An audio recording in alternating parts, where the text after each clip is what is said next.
Chapter 1027. At 2 o'clock in the afternoon, when the sun was at its highest, the sky darkened at a visible speed. Thick clouds separated the sunlight from the surface of the sea, leaving only a blurry haze of light at the boundary between the sea and the sky. Without the direct sunlight, the surroundings of the giant steel ship traveling on the ocean suddenly became much cooler. Not long after, a commercial plane pierced through the clouds, slightly calibrated in the air, and swooped down towards the giant ship. The top deck became even busier. Even from a distance of dozens of meters, one could hear the clamor over there. It was unknown whether it was the turbulence stirred up by the commercial plane or the raging sea breeze, but suddenly, a cold wind blew in his face. Wuxia unconsciously shivered. Beside him, his son Yuzheng simply sneezed. Both of them were dressed very casually. Wuxia was still wearing a long-sleeved jacket, while Yuzheng was only wearing a pair of beach pants. His upper body was bare, and he had a bath towel draped over him. Yuzheng had played around the swimming pool with those beautiful women who were sunbathing. In the end, he was still resentful when he was forcefully dragged back by the bodyguard. If it wasn't for that sneeze, he might have already started arguing with the bodyguard. Of course, this bodyguard wasn't old Lu, who had followed his father for more than 10 years. Instead, it was the goods that had been temporarily assigned to this luxury cruise ship. Yuzheng was already thinking about letting old Lu take action and teach this temporary worker a lesson to vent his anger. The problem was that old Lu, who had always taken care of him, was like a clay sculpture at this time. He was only a breathing tool behind his father. As for Wuxia himself, he didn't say anything about the behavior of the temporary bodyguard. Instead, he turned around and reprimanded his son. "Look at what you're wearing. Others might not know what the situation is right now, but don't you know?" Yuzheng was already in a bad mood. He was annoyed when he heard this. "What's wrong with me wearing this? Don't tell me you want me to come out in a hospital gown? Do you want me to lie in the ICU before you're satisfied?" Wuxia flew into a rage and wanted to kick this unfilial son away. However, when he saw that the child's cheeks were much thinner than half a year ago, his anger was stifled in his chest. At this time, his wristband vibrated. Seeing the caller's name, Wuxia couldn't get angry. He only reached out and pointed at Yuzheng twice to give him a warning. Only then did he adjust his mood and connect the signal. "Qin, are you in class over there? Why are you calling? Your brother? He's fine and carefree. He was just fooling around in the pool. How would he have the time to answer your call?" The irritation in Wuxia's heart had dissipated quite a bit after chatting a little more with the caring little cotton-padded jacket. He turned his head and took the initiative to remind Yuzheng. "Did you miss your sister's call? What are you talking about? Are you afraid that the hospice care won't be able to catch up?" His daughter was there, so Wuxia didn't curse out loud. However, his foot finally kicked out, causing Yuzheng to stagger. Yuzheng had already gotten used to it during this period of time, so he couldn't be bothered to respond. He turned his head and spoke to the temporary bodyguard who had just brought him back. "Is this how your volunteers are treated?" The temporary bodyguard responded coldly. He wore a standard black suit and sunglasses. There was nothing creative about it, and it also covered up all human reactions. Yuzheng, on the other hand, had already begun to add to the drama. "Look, in the end he's just a lab rat. Then don't let me out. How nice would it be to put me in a cage?" Wuxia felt his heart ache, but his daughter, who was an ocean away, was still on the phone. It wasn't good to worry her, so he could only comfort her. "Forget it. If he doesn't want to answer, then don't answer. He's just nervous now. His whole body is twisted. In fact, Dr. Clay's technology is already very mature." Wuxia's consciousness was a little dazed as he said these old, familiar words. Ever since Yuzheng was diagnosed with a mutant infection on New Year's Eve last year, Wuxia had done everything he could to bring his disappointing son back onto the normal path of life. He had used all his resources, even abandoning his family and business to bring Yuzheng around the world to seek medical advice. But now that things had come to this, he still had to rely on these meaningless words to comfort his son. As the helmsman of a large regional pharmaceutical company, he more or less knew some information, and he did believe in Dr. Clay and his laboratory's research capabilities in the field of human mutants and treatment. It was just that ever since the era of mutants, the mutant infection itself was a dangerous peak that could collapse at any time. Not to mention, it was a critical juncture between the second and third phase. In this field, 99% of the world's people were deaf and blind. Apart from blindly believing in this kind of top-notch research institute, who else could he rely on? He couldn't let his daughter know these thoughts no matter what, so Wuxia forcefully eased his tone. It doesn't matter if he doesn't answer. There's still me. Do you want to see how your brother is like? As he spoke, he didn't care whether his children agreed or not.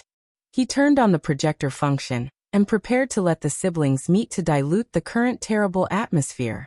He was still adjusting the angle, but Yu Zheng's expression was already changing. He was clearly still feeling awkward. But this matter didn't depend on Yu Zheng. It didn't even depend on Wuxia or Yu Qin. Instead, it was directly announced by the serious-looking temporary bodyguard. It's time for the routine physical examination.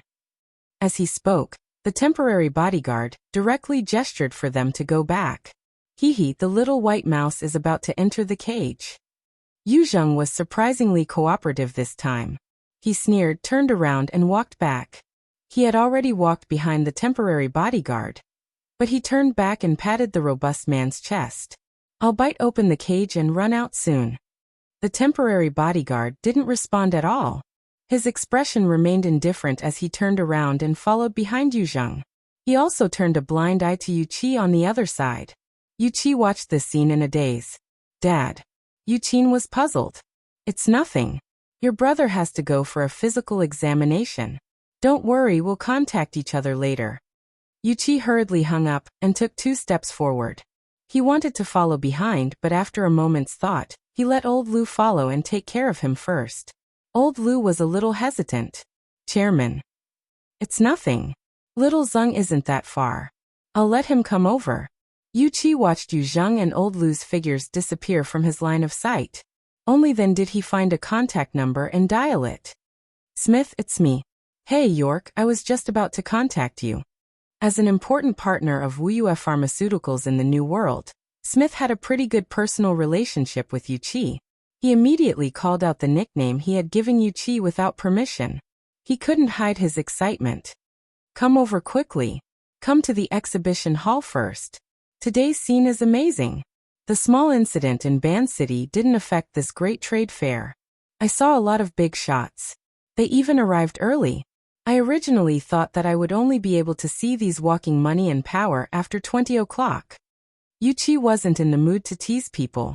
He took a deep breath and said solemnly, Smith, you know the current situation. I have to confirm it again. Chapter 1028. Are you sure? Smith thought for a moment and understood what Wuxia was talking about. He smiled and said, That's not necessary, my friend. I understand the feelings of a family member who is about to undergo surgery. Of course, what your little boy needs to prepare for isn't a simple surgery. But no matter what it is, he has to walk into the laboratory and lie on the operating table to experience it, right? Wuxia frowned and said, Tonight, Smith, tonight. Smith was still smiling. Listen to me, buddy. Make sure your child is with you first. Don't let your anxiety affect him. He's already been taken into the cage by the guard. Wuxia blurted out, but he soon realized that he had lost his composure. He took a breath and tried to reply in a calm tone, He's not here. That's good. Smith remained relaxed and said, I believe that you will return to him in the best of moods very soon. Now you just need to understand one thing. I've emphasized it before. He's option C. Buddy, let me emphasize it again. He's option C. To be exact, he's one of option C. This is very important. Do you still remember what option C is? Wuxia didn't reply immediately. He was listening carefully. For tonight's demonstration, Dr. Clay has made thorough preparations, including a fully restored laboratory that was flown in by air, more than 30 lab and medical staff, at least 3 demonstration plans, and twice as many backup plans. Of course, there are enough volunteers who meet all the criteria. These experimental volunteers are divided into 3 groups, A, B, and C. Each group has 3 people. Among them, Group A is in the best condition and perfectly corresponds to the existing demonstration plan. There is a 99% chance that the target for tonight's demonstration will be chosen from these people. Most importantly, tonight's demonstration only needs one volunteer. Unless all 3 people in Group A have problems, Group B will be used, and so on. Therefore, the probability of your child being chosen for tonight's demonstration is infinitely close to 0. In fact, asking you to come has nothing to do with the experiment itself. It's because you have a high chance of becoming a consumer or an investor in the future. Therefore, this is an invitation, a roadshow. If you think about it this way, don't you feel better? Wuxia smiled bitterly and said, "A little. Trust me, man. Tonight, you and your child are both guests. The only difference is that the seats are different." "Well, thank you, Smith." Wuxia wanted to hang up, but Smith called out to him again. "York, you can't miss this opportunity. Right now, the atmosphere in the exhibition hall is very good. Let me introduce you to an important person. Maybe it will make you feel more at ease. You know, Area C12 here." Wuxia actually wanted to spend more time with his child, but Smith had already pointed out his dual identity as a consumer and investor. Some social interaction was necessary, and he couldn't refuse. "Give me 10 minutes. In the Emerald Light cruise ship, which was like a city on the sea, it was already very polite to say that they would arrive in 10 minutes. Wuxia didn't waste a second. He first arranged for his secretary, Xiaozeng, to meet him in Area C. He then woke up the AI butler and planned the fastest way to Area C12. This was necessary preparation. As a truly high-end cruise ship, the Jadeite Light was defenseless for some people. However, for others, without careful planning, it was very likely that they would not be able to move an inch. This was what a society with high authority was like. As the helmsman of a large regional pharmaceutical company, Wuxia could enjoy the convenience of a society with high authority in most cases. Occasionally, he had to accept the adverse effects of these conveniences. Of course, it was more important to be vigilant at all times. In this strange and complicated environment, he chose to believe in the AI system. The route planned by the AI butler was very reliable. Making full use of various tools such as automatic walking belts and elevators, it only took 6 to 7 minutes to go from Area E on the rear deck to Area C in the middle of the hull. Basically, he couldn't be late. With the AI butler's reminder, Wuxia passed through a security gate and entered a long corridor. Coincidentally, he had just taken a few steps when his secretary, Xiaozeng, came out from the door in the middle of the long corridor. He was also surprised to see Wuxia. Chairman. Xiaozeng was Wuxia's confidant. He was in his early 30s, which was a useful age. Previously, he had gone to handle some company affairs remotely.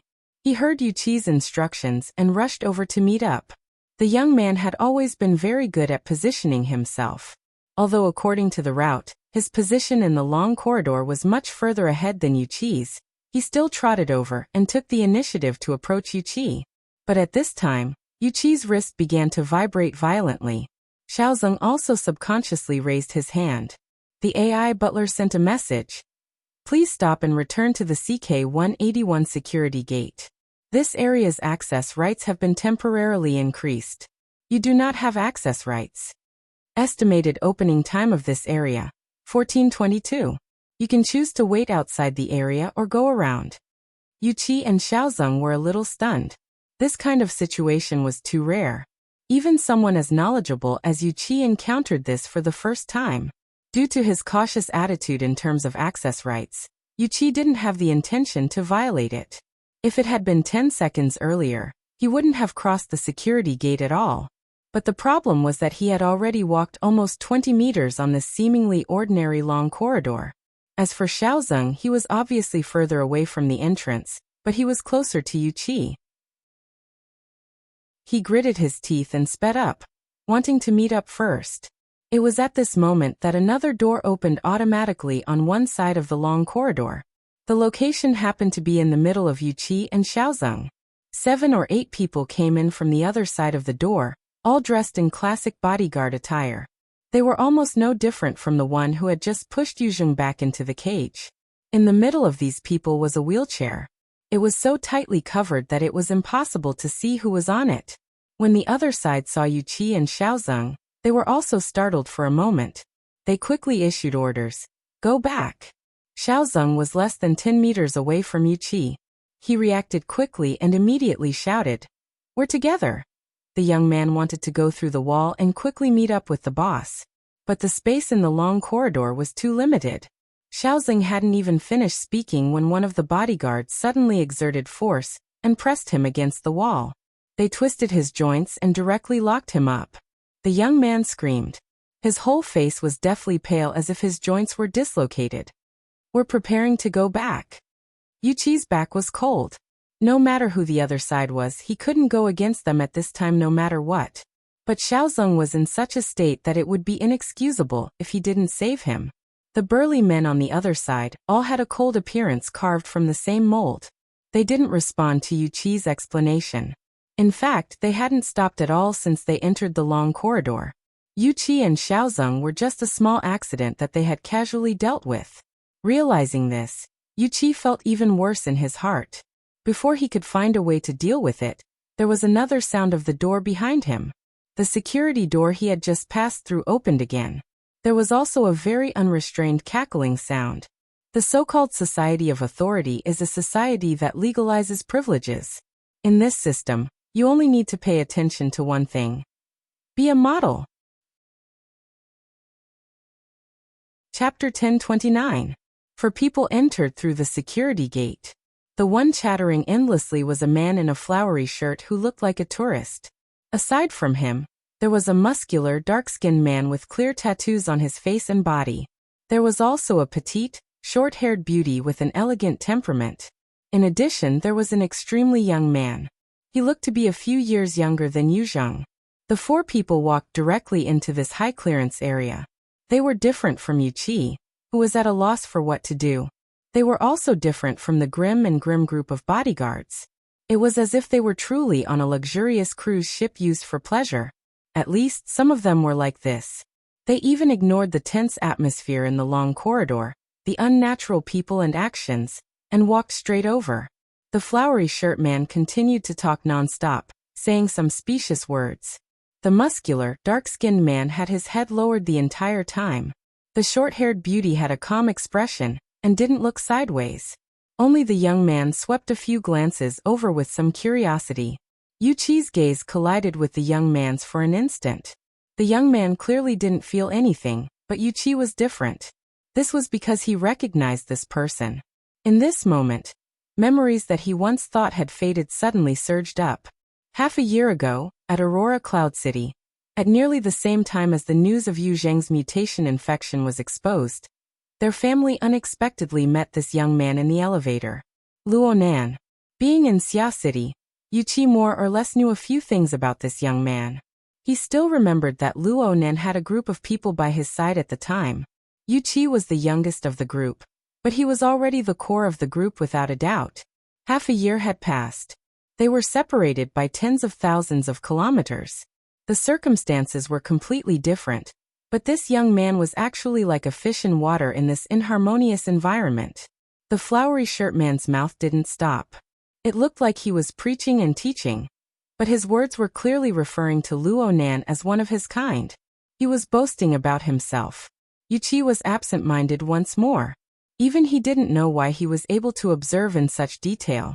Or was it just an illusion created by his nervous mind? But one thing was certain. The group of ruthless bodyguards in front of them suddenly shrank after a low noise. They lined up against the wall in this corridor with limited horizontal space, trying their best to make space for the four of them. Even the bodyguard who was holding Xiaozeng adjusted his posture and turned his back to the wall to show his respect. He also put one arm on Xiaozeng's throat to prevent him from making a sound. There was no hesitation in his actions, and there were no gaps in his actions. It was as if everything he did was completely natural. Seeing this scene, Yuqi's heart stirred. Perhaps he could ask for help. Because of the retreat of the group of bodyguards, the obstructed area looked a lot more spacious. It even exposed the wheelchair that had been tightly covered before. Sitting on it was a middle-aged white man who looked about the same age as Yuqi.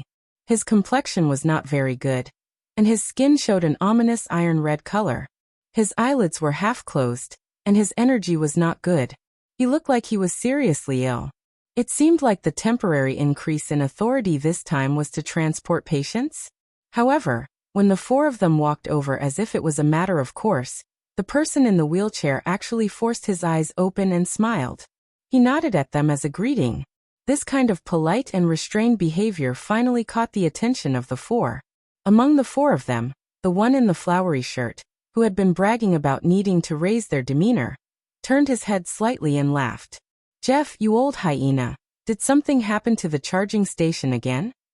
I told you a long time ago that Black Lion can't be trusted. You might as well make up your mind and let the old witch help you. If you keep this up, I'm afraid you'll be so rotten that vultures won't even bother to touch you." At first glance, the man in the flowery shirt and the man in the wheelchair seemed to be on friendly terms, but their feet didn't stop. They didn't look like they wanted to chat at all.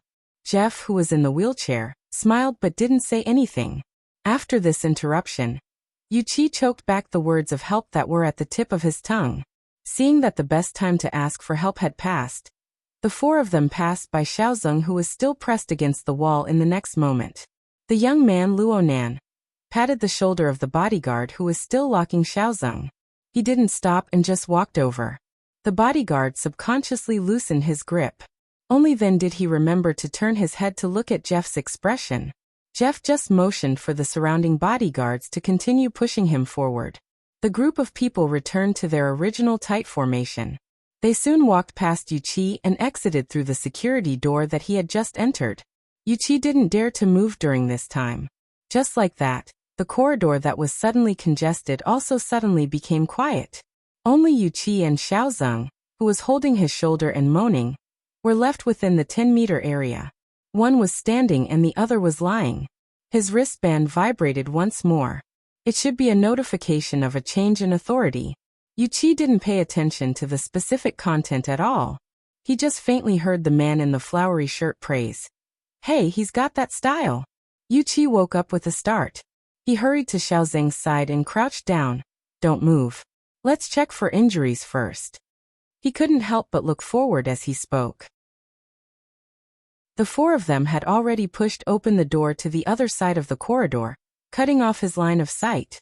The occurrence of an accident would inevitably delay time. Although Xiaozeng's injuries weren't serious, finding the service personnel on the cruise ship and taking him to the infirmary took some time.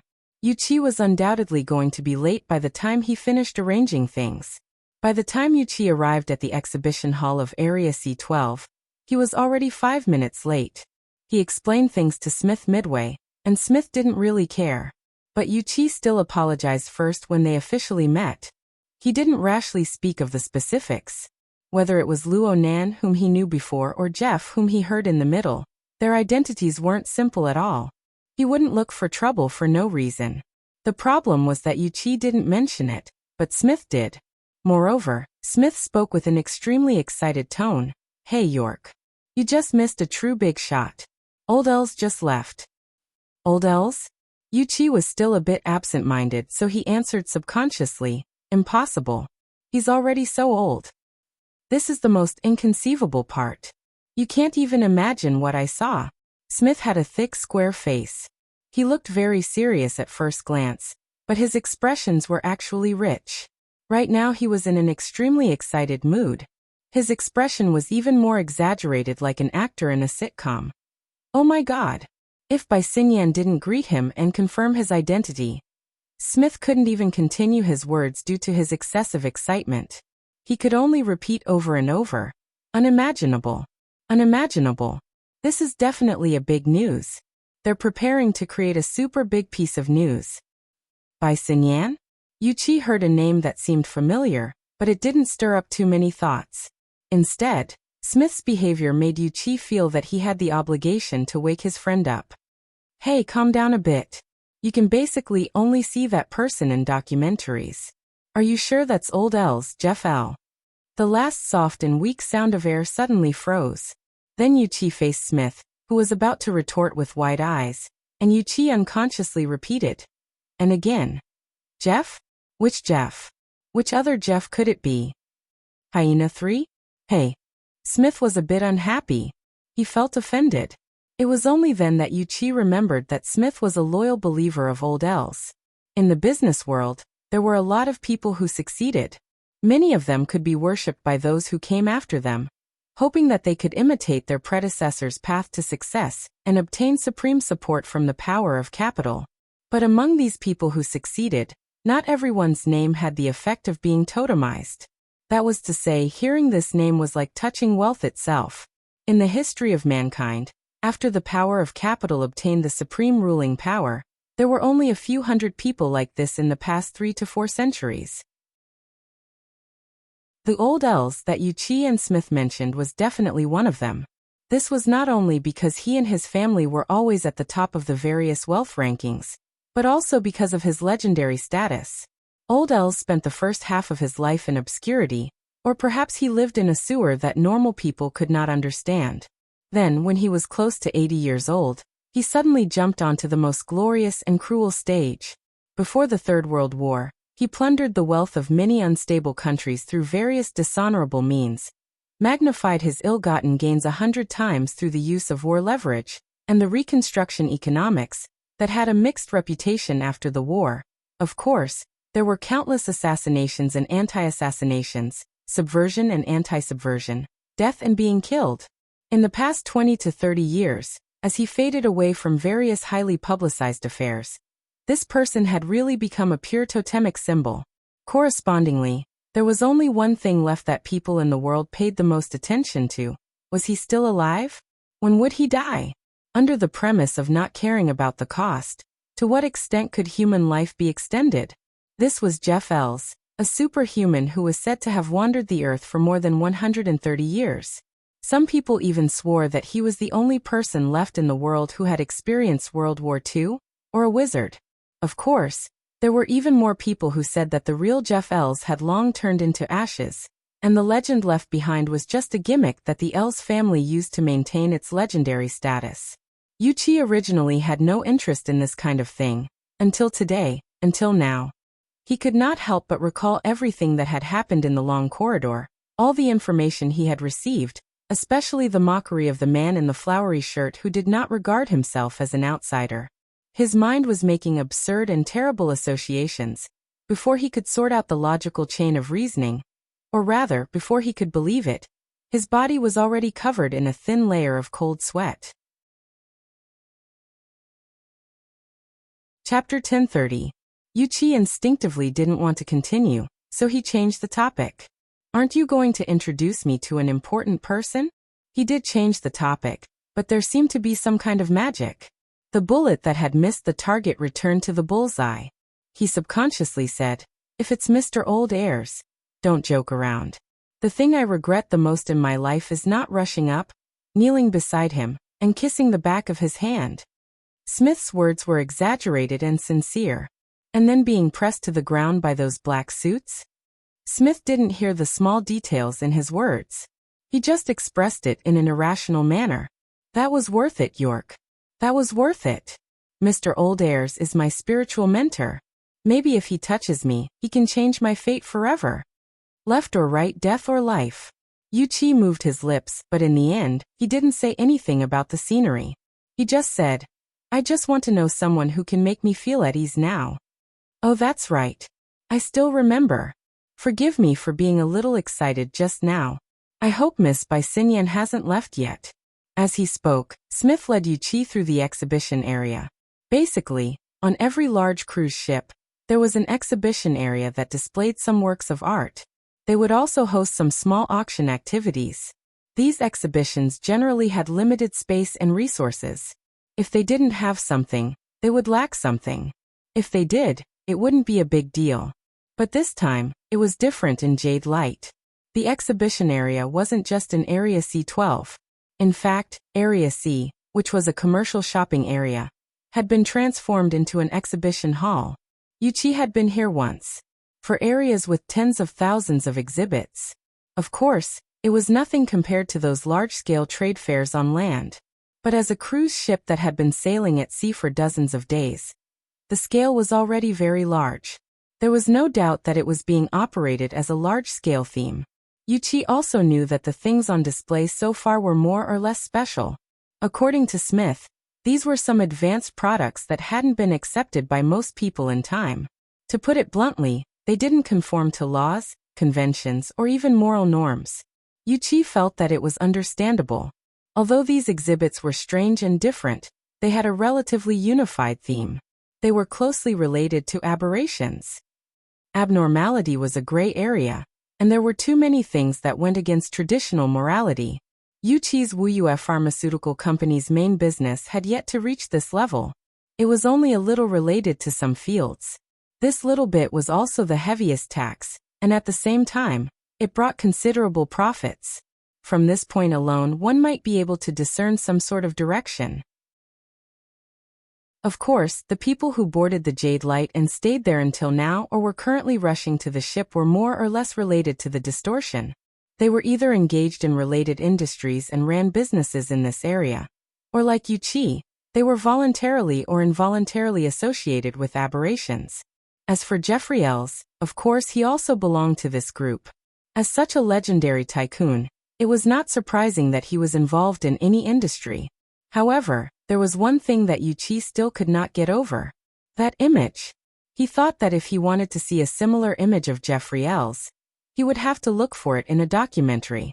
In fact, even in documentaries, Jeffrey Els would not be seen at this age. It was as if time had turned back 100 years. Hey York. I have to say, Smith could not help but continue the previous topic. On the one hand, it was because of his own emotions. On the other hand, there was indeed an atmosphere of whispering in the exhibition area that they passed through. There were not many people who actually went to see the exhibits.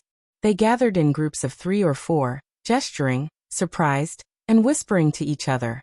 Although their images were different, they could be grouped together with Smith beside him.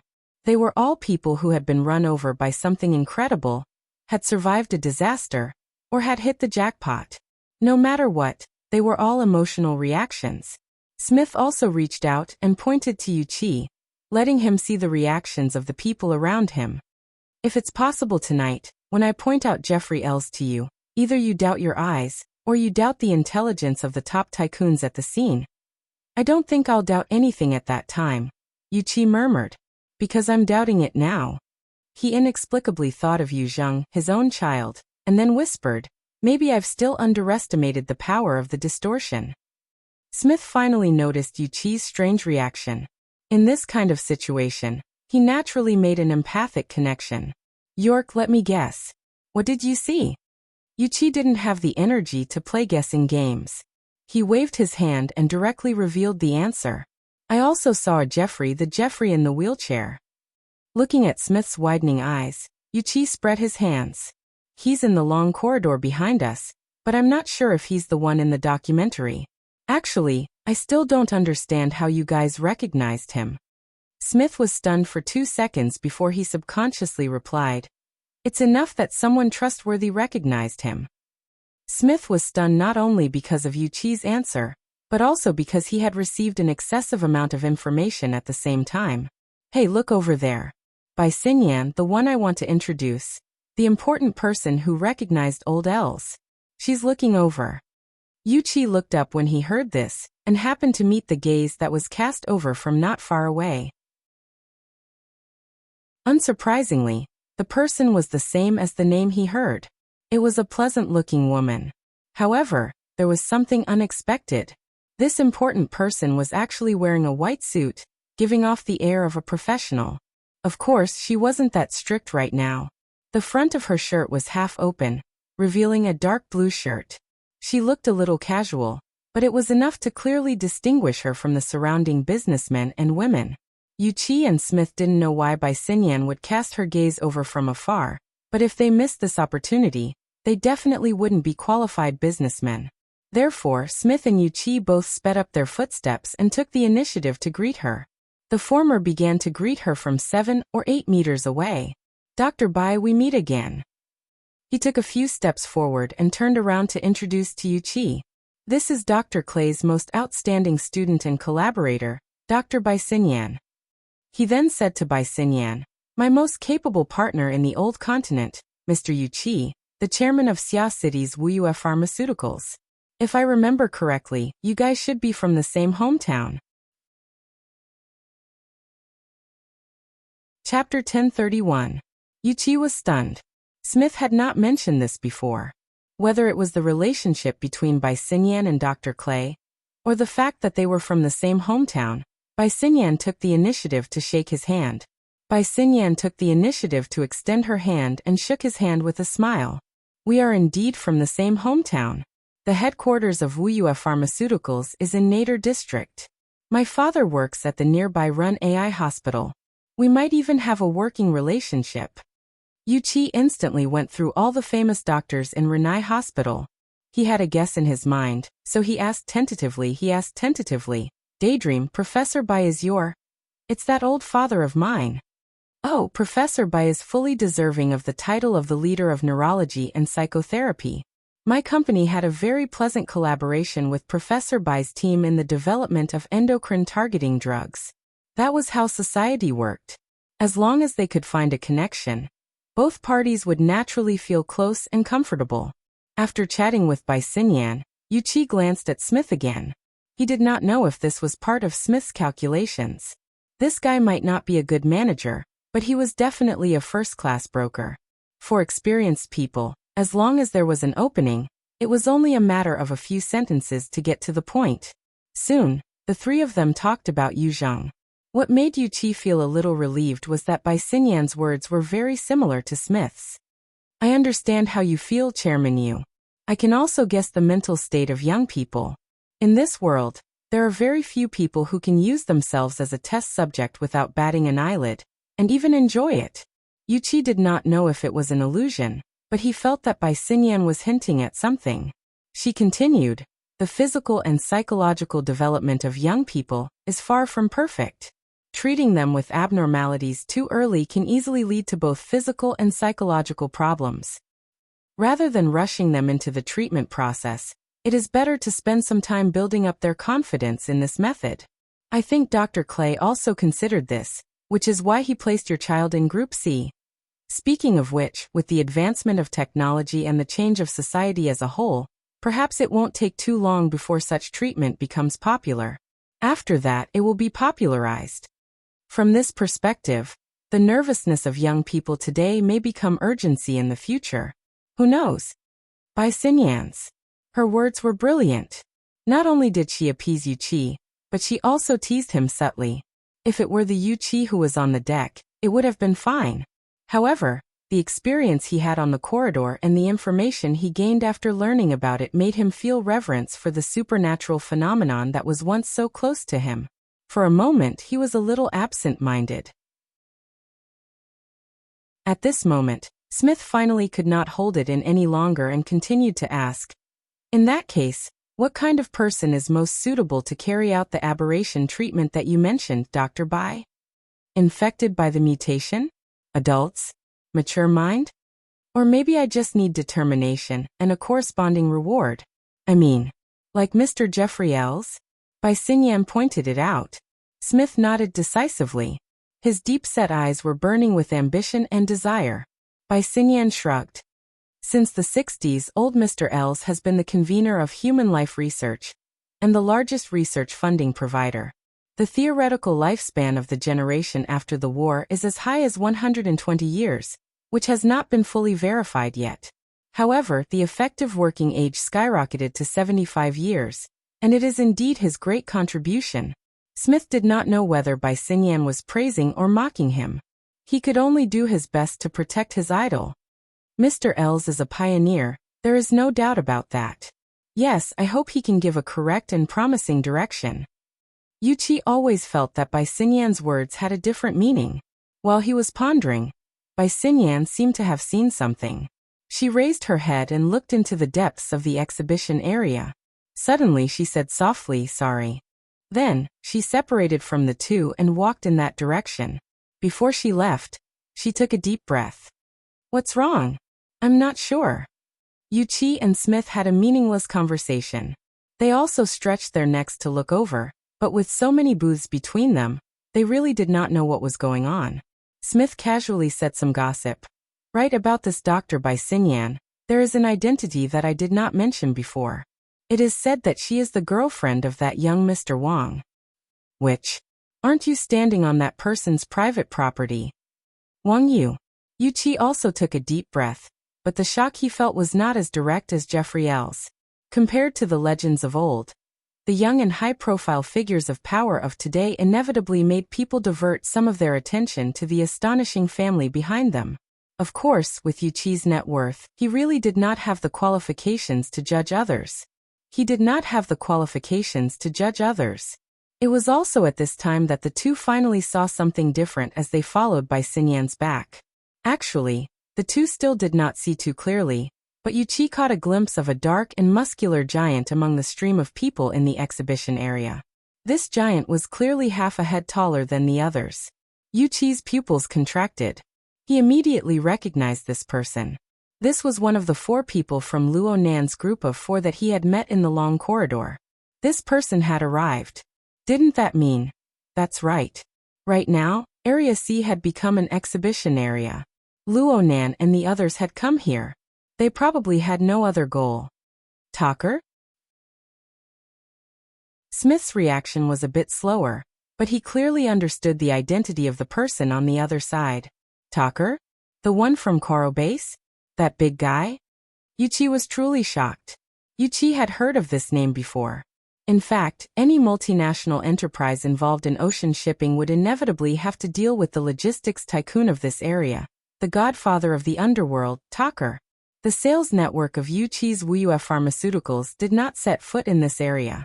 However, a small portion of the pharmaceutical factory's biological raw materials purchase channels were deeply connected to the industrial chain around T-City. This formed a few intersections. Talker's identity was subtle. He was relatively mysterious. Yu Qi had only heard of his name, but he had never seen him in person. However, he remembered the shipping price that was 20% higher than the market price very clearly. He also remembered that there were indeed people who were stubborn and unwilling to choose the shipping company under Talker's banner. However, the results were not all that wonderful. How could such a person be related to Luo Nan? Moreover, was there a mistake in his memory? At that time, in the corridor, among the 4 of them, it seemed like this dark and burly man's performance was the most honest. Right when he was puzzled, he saw Bai Xingyan's figure pass through the crowd. She was heading toward Talker. I heard that Talker and Wang Yu have a very close relationship. Huh. The gossipy Smith suddenly went mute. This was because at this moment he clearly saw the person he had just identified as Wang Yu's girlfriend. After passing through the crowd, she reached out her hand toward Talker. A young man who looked like he was still young. She did not receive a polite response. However, in the next moment, Bai Xingyan naturally leaned over and took the initiative to hug the young man's arm. Yu Qi spoke faintly, "Is that Mr. Wang?" Smith was stunned speechless. Chapter 1032. Not to mention what Bai Xingyan's body movements represented, in Smith's eyes, the young man's cold expression was the same as always. He didn't respond at all. As for Bai Xingyan, she wasn't angry or embarrassed. At least on the surface, she still maintained her posture. She quickly found a relatively suitable position. She was like a private tour guide who took the initiative to stick to him. She gestured with her hand, seemingly introducing the situation in the exhibition hall to the young man. Smith was a bit confused. Who's that? No matter how well-informed a person was, their knowledge of a completely different field was limited. In the end, it was Yu Qi who exchanged information with him. This person is called Luo Nan. In Xia City he's very... After hesitating for a moment, Yu Qi used an inappropriate word. Very prestigious. Why haven't I heard of him? He doesn't belong to the circle of normal people. Yu Qi could only say this. He belonged to the circle of outsiders. At most, he heard some indistinct information that was hard to distinguish between true and false. He had a bit of a vague impression. Smith could understand that there was also such a circle in the new continent. In recent years, it had become relatively flamboyant. But overall it was still hard to understand. It was still very difficult for a person of his level to understand it in depth. He quickly grasped another important point. You guys know each other? We met once. Yuqi's response was a bit weak. Actually, it was his troublesome son who recklessly offended Luonan. Fortunately, his daughter handled things appropriately. Through subsequent contact, Luonan had more or less corrected his impression of Luonan. Yuqi wasn't sure if this impression was good or bad. Luonan had given him 2 light pats on the shoulder not too long ago in the long hallway, giving Yuqi more psychological comfort. Let's go say hello. As a broker, Smith absolutely wouldn't let go of any opportunity to expand his social network. Yuqi hesitated for a moment. He didn't refuse. Ever since he came to Area C12, he had encountered all sorts of unforeseen circumstances. He needed to find a more stable anchor point. However, accidents would always happen inadvertently. They had just taken a few steps forward when their wristbands vibrated at the same time. Yuqi saw the caller and his heart tightened. Old Lu. What? What does deep detection mean? Don't agree. Don't pay attention to it. Wait for me. On the other side, Smith's expression also sank. Mr. Summit, isn't this notice a little too sudden? I was with Professor Bai Xinyan just now, and she didn't mention anything about the group adjustment at all. What about the 6 people from Team A and Team B? Did something happen just like that? Very likely. To hell with this reason. At this point, the 2 of them looked at each other in unison. They could not see any good news in each other's eyes.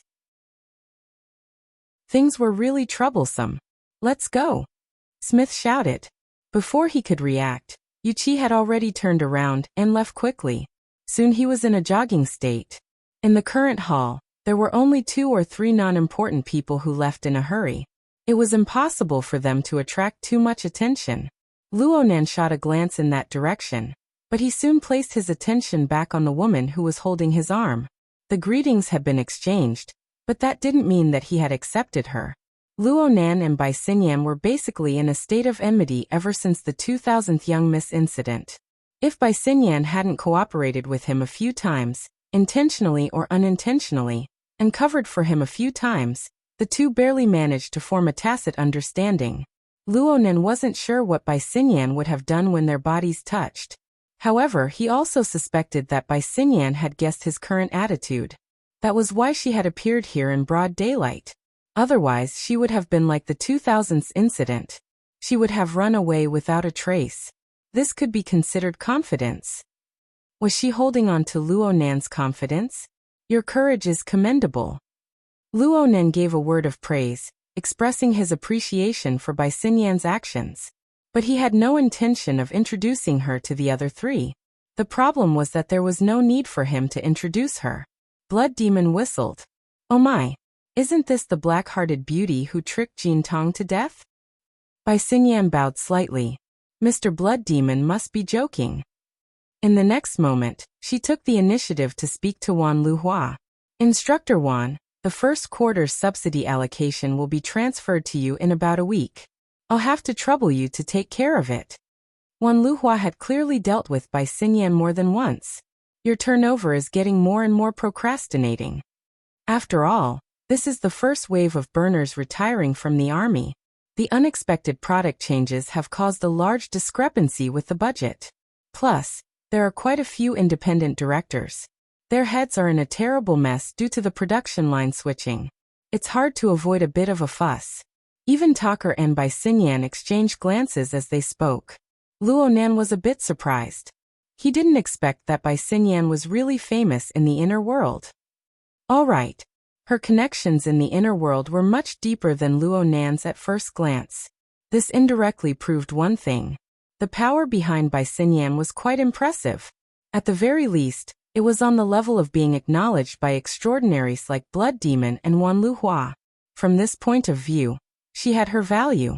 The reason why Luonan was able to face Bai Xinyan with relative calmness wasn't simply because of Mr. Bai. Rather, this was a tool. If others could use him, then he should be able to play a hand or two. He should be able to make something valuable out of it. He hoped that Bai Xinyan was aware of this. He wasn't in a hurry to converse with Bai Xinyan. He didn't pay attention to what this woman was thinking. He just followed his own pace, observing today's main venue from every angle and every level.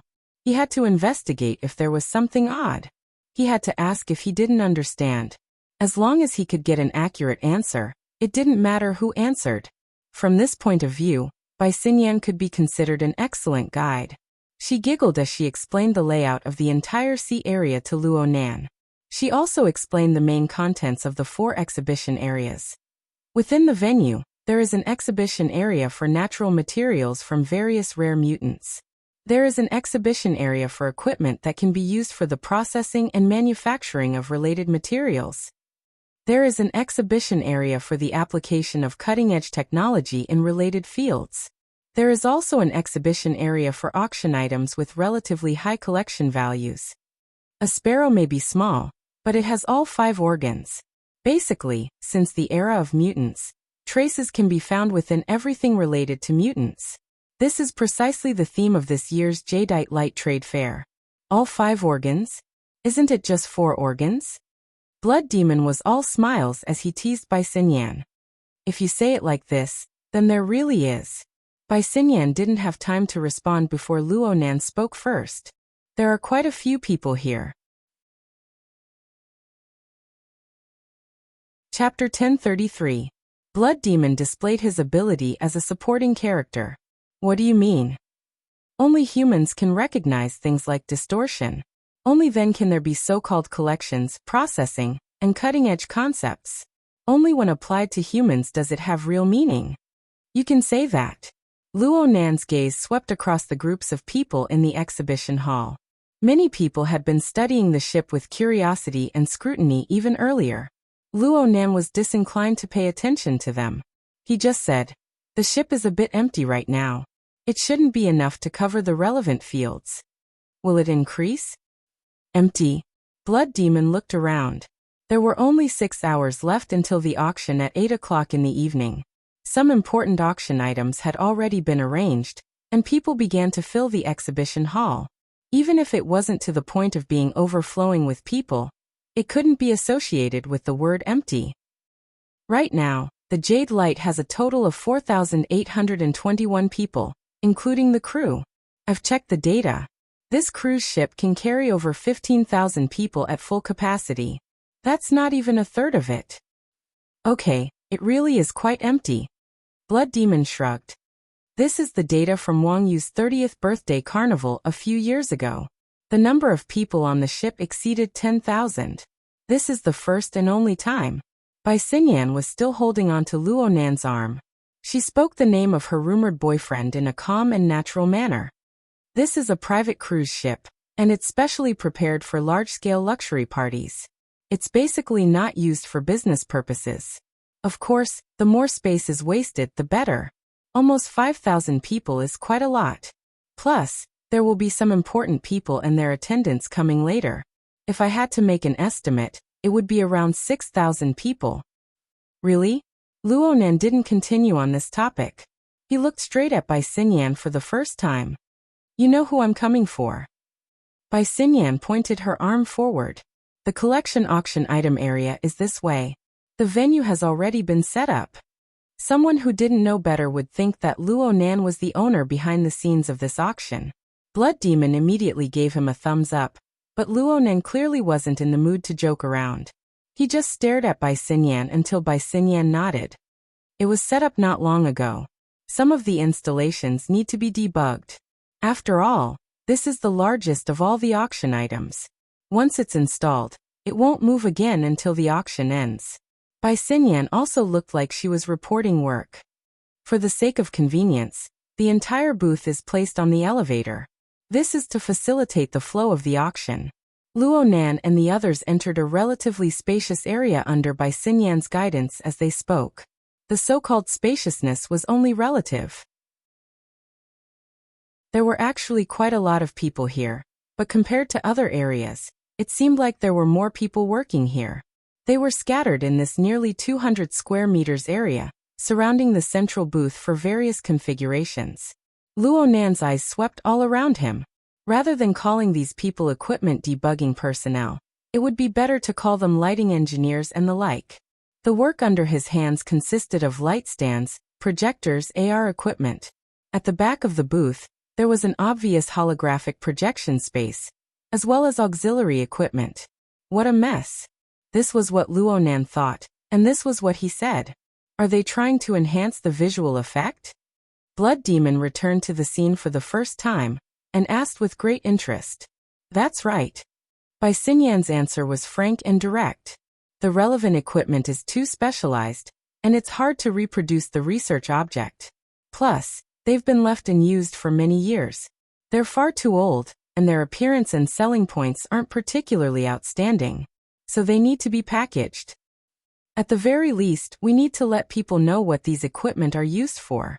Luonan concluded in a timely manner.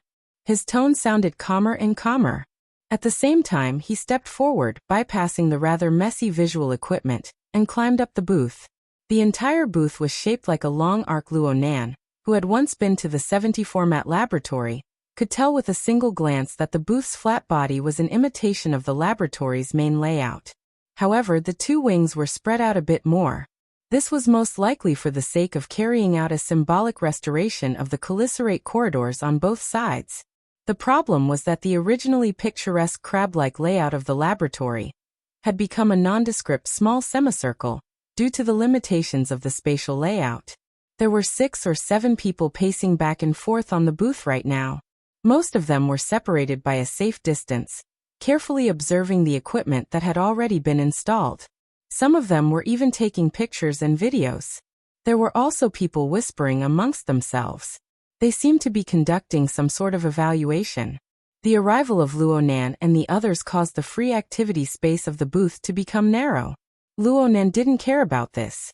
He walked straight to the front of the center of the booth. This was the best observation point. It didn't matter if it was the original laboratory or the current transformation imitation exhibition area. Of course, there were people at this point. Luonan just ignored them.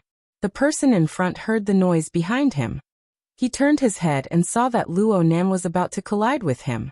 He originally wanted to berate Luonan, but his scalp went numb when he met Luonan's gaze. He didn't know why, but his legs crossed and he staggered to the side. This person saw Luonan's face clearly at this time. His face turned white with a swish. Bai Xinyan gave Luonan an introduction in a very considerate manner. This is Dr. Song Kim from the Deep Blue Laboratory's Western Pacific Ocean Observation Center. Luonan completely ignored Bai Xinyan's introduction. After the figure flashed out of his front line of vision, Luonan completely ignored it. He just cast his gaze calmly towards the equipment on the booth. He also cast his gaze towards the back of the equipment. There was a projection area that was still empty for the time being. Luonan's behavior was seriously lacking in manners. But the original group of people on the booth, Dr. Song Kan, were mostly connected to the inner world. So they recognized Luonan. They just didn't expect that the main character would actually come this early. They didn't dare to have any objections. Dr. Song Kan was a relatively simple researcher. He didn't have any extraordinary powers. He nearly had a heart attack when he suddenly saw this face that was labeled as the most dangerous face in the laboratory. He clutched his chest and wanted to run away, but his legs went soft. He was unable to move. Blood Demon walked forward at this time. He stood side by side with Luonan. He asked despite knowing the answer, "How is it? Do you feel a bit emotional?" Luonan didn't respond. This continued for about 10 seconds before he slowly swung his head and swept his gaze across the two areas of the booth. Blood Demon was actually the gaze of everyone on the booth. They unconsciously and unconsciously followed Luonan's gaze. But it didn't take long before the hearts of a few people who knew the situation more or less jumped. The old equipment arranged along the top of the circular arc could be considered to have been cleaned up. Or perhaps it was so clean that everything could be seen with a single glance. There was nothing but equipment here. Blood Demon had confidently pointed out the split-page notebook. There was no trace of it at all. Blood Demon's eyelids twitched twice. He heard Luonan whisper at this time, "Unsightly." Chapter 1034. Luonan didn't need Blood Demon to play the supporting role. He continued to speak, his voice growing louder and louder. The function of the equipment itself, the environment that carries the equipment, the object of research, and the direction of research. If any two of the above four were done well, the current situation wouldn't be like this. Blood Demon laughed in the end. My boy, your focus is a bit on that. There's nothing I can do about it. Sometimes, people's thoughts are very laughable. Luo Nan's old and experienced way of speaking was a bit comical. However, he was most likely aware of this. Soon he jabbed his own chest with his finger. For example, me. The gazes of practically everyone on the stage were focused on Luo Nan. They looked at Luo Nan's sudden internal monologue. After receiving the invitation from the Jadeite Light ship, I've always had a thought in my mind. The people on this ship are all going against me. They are participating in the auction and bidding around my grandfather's laboratory. They are undoubtedly mocking me. At the very least, they are accomplices of my enemies. In the end, I came here to fight with these people. Of course, this is also an opportunity for me to catch them all in one fell swoop. Some people's eyelids twitched. Some people whistled. The former was like Song Kansas. The latter was like Blood Demon. Blood Demon was conscious of his own perspective once more. He chuckled and followed up. That scene was quite dramatic. What was the reason that caused you to change your mind, my boy? Blood Demon's raised eyebrows weren't a hint at all. Instead, they were a clear indication. Luo Nan believed that as long as Blood Demon's following answer was even the slightest bit related, Blood Demon would dare to shout nonsense like, I'm saving the world. Luo Nan's response to this was, who said I changed? Huh. Well, I should say that there was a period of time in between when I wanted to change. Mr. Blood Demon, your interpretation is quite convincing. But when I came to the ship and walked here, I feel that. Luo Nan furrowed his brows. He spent a bit of time to organize his words. If I want to forcefully distort my sense of beauty in order to coexist with these people in this world, then I should either close my eyes or wash away the world I see before my eyes. All right. Since Luo Nan's language ability was lacking, his way of speaking appeared to be a bit of a chinibyu. It matched with his age.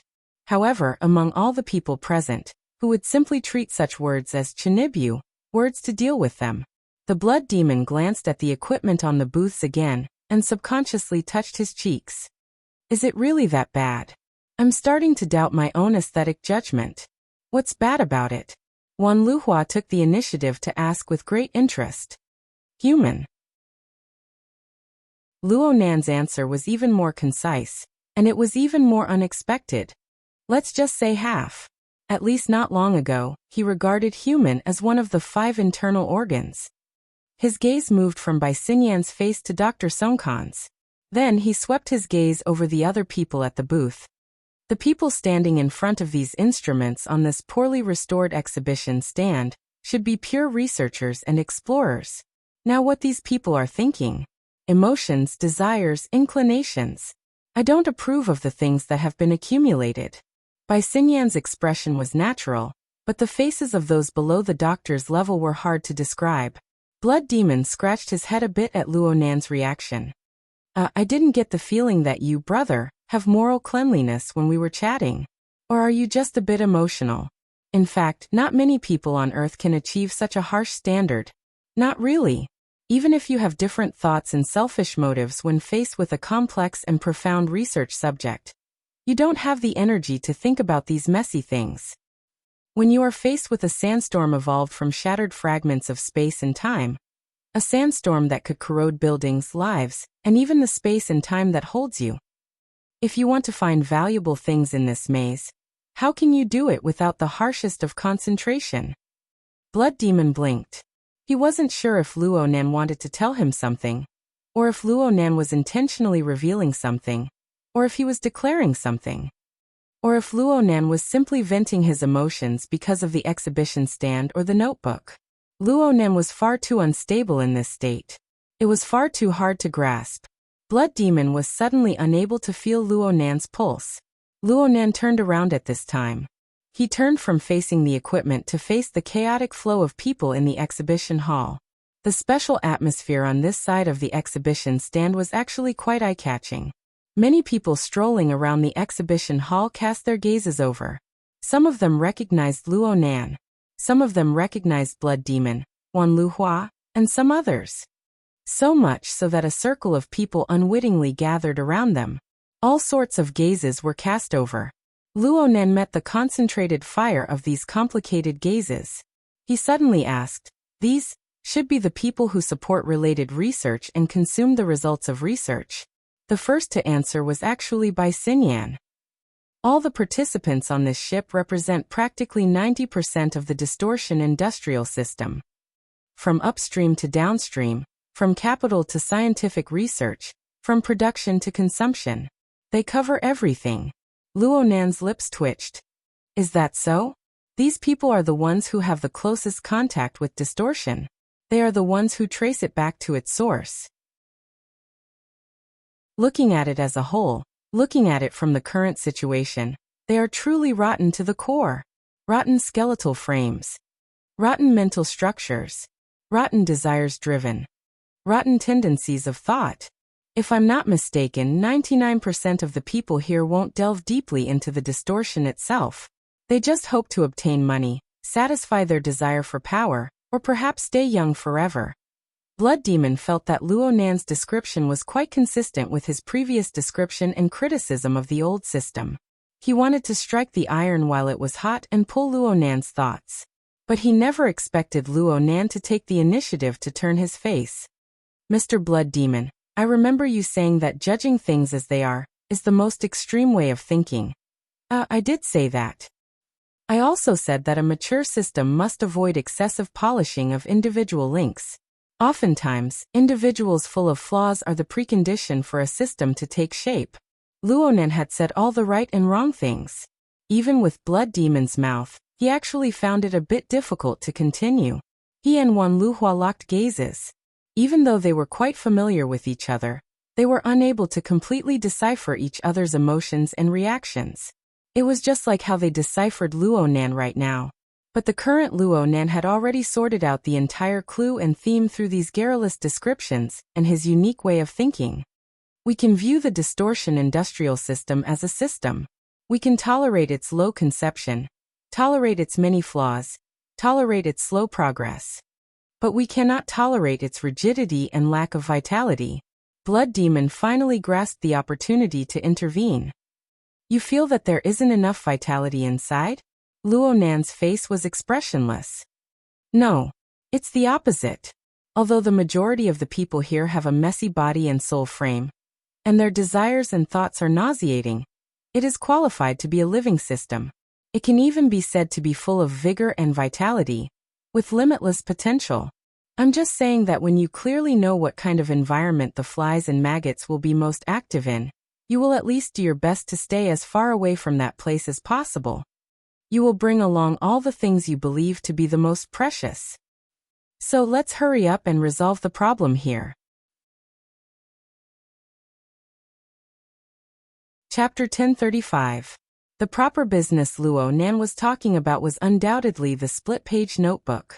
He asked Blood Demon directly. Your information is correct, right? It's impossible for it to be wrong. As for the situation, let's ask. Blood Demon turned to ask Songcan. Hey, was there a notebook here before? Songcan shook his head subconsciously. Tiathei. Blood Demon pursed his lips when he didn't get the answer he was hoping for. He looked at Luonan again, but Luonan didn't seem to be happy or angry. The Blood Demon blinked and suddenly clapped his hands. This is a good thing. Those who should be here are not here.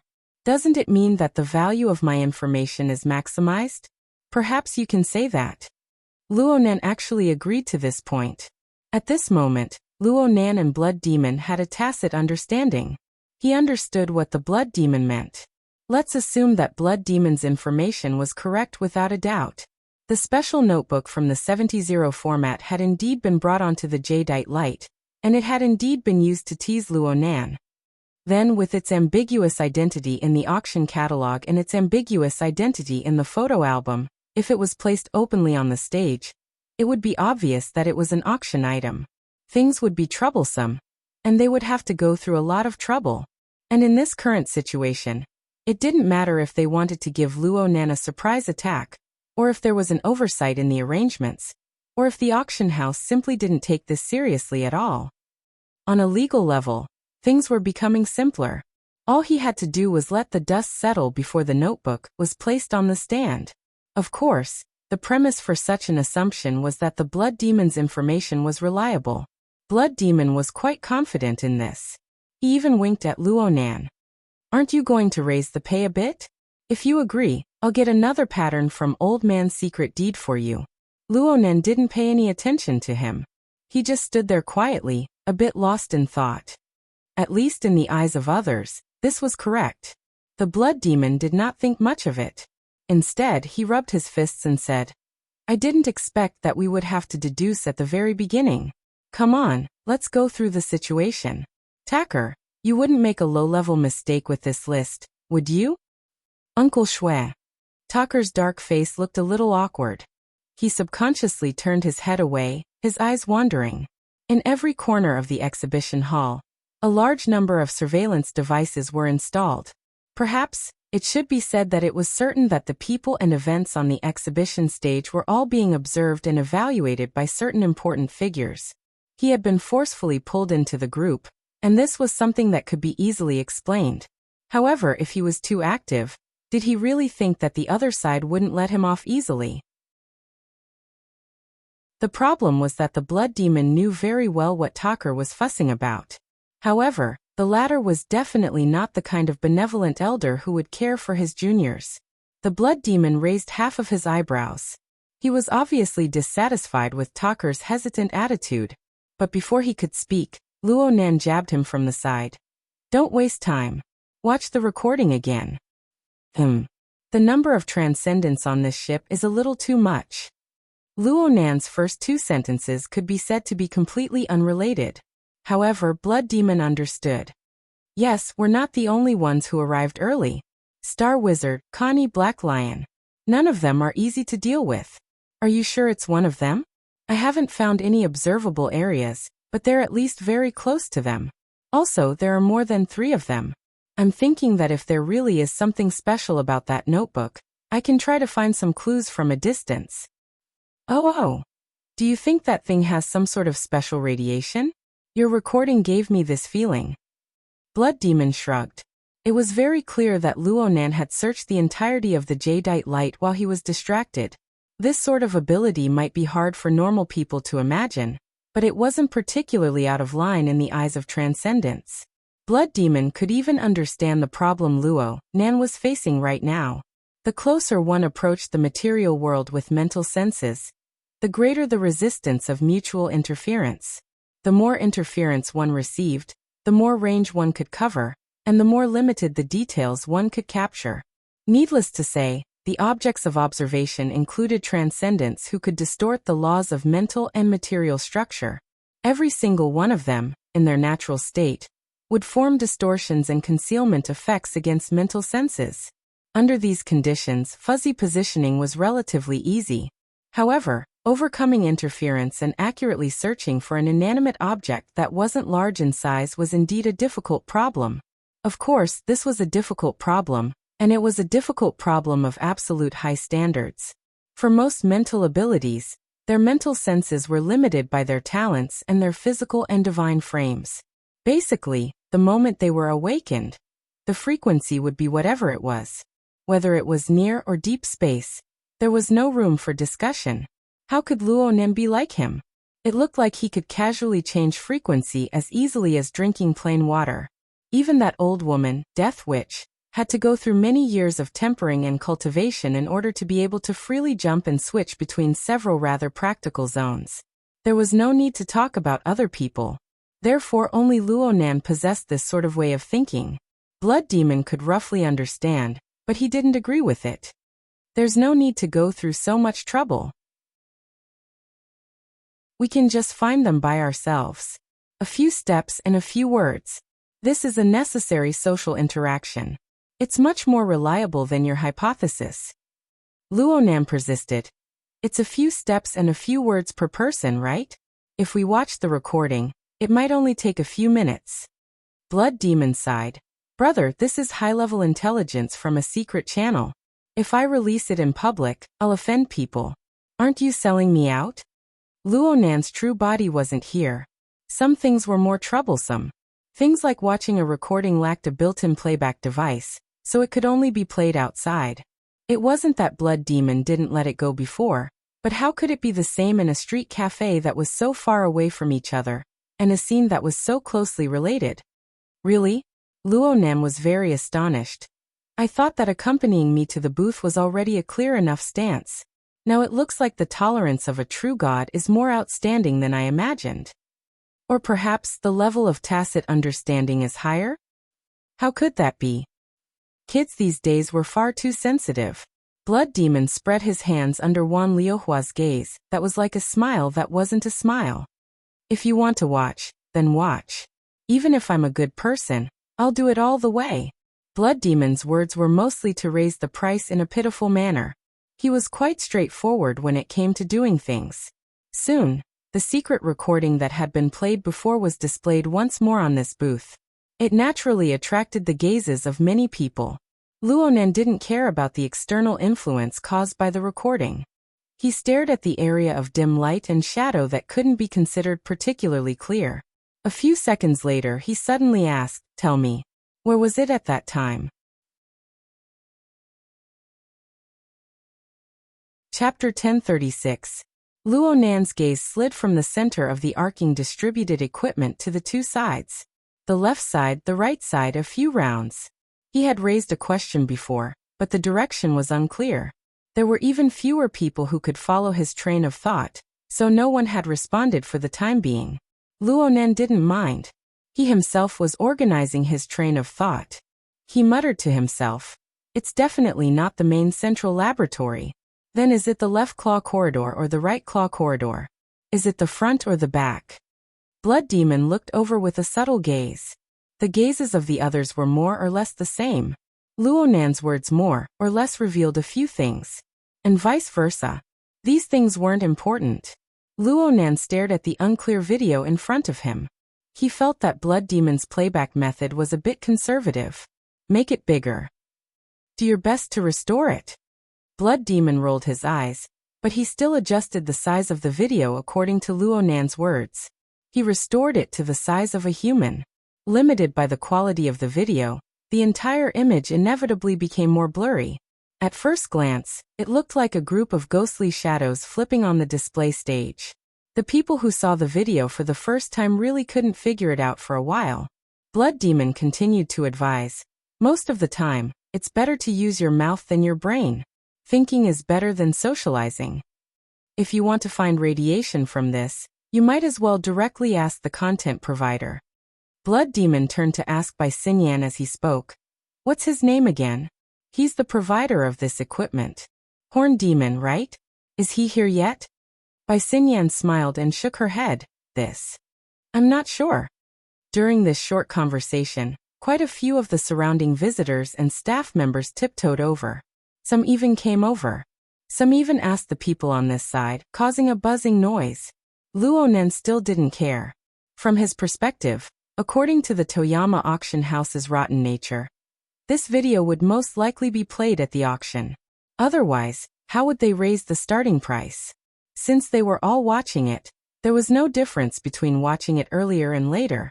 Besides, he might be the one who watched the video the least compared to the people standing on the display stage. "Where do you think it is?"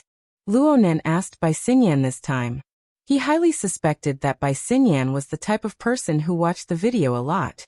Bai Xinyan had been leaning against Luo Nan this entire time.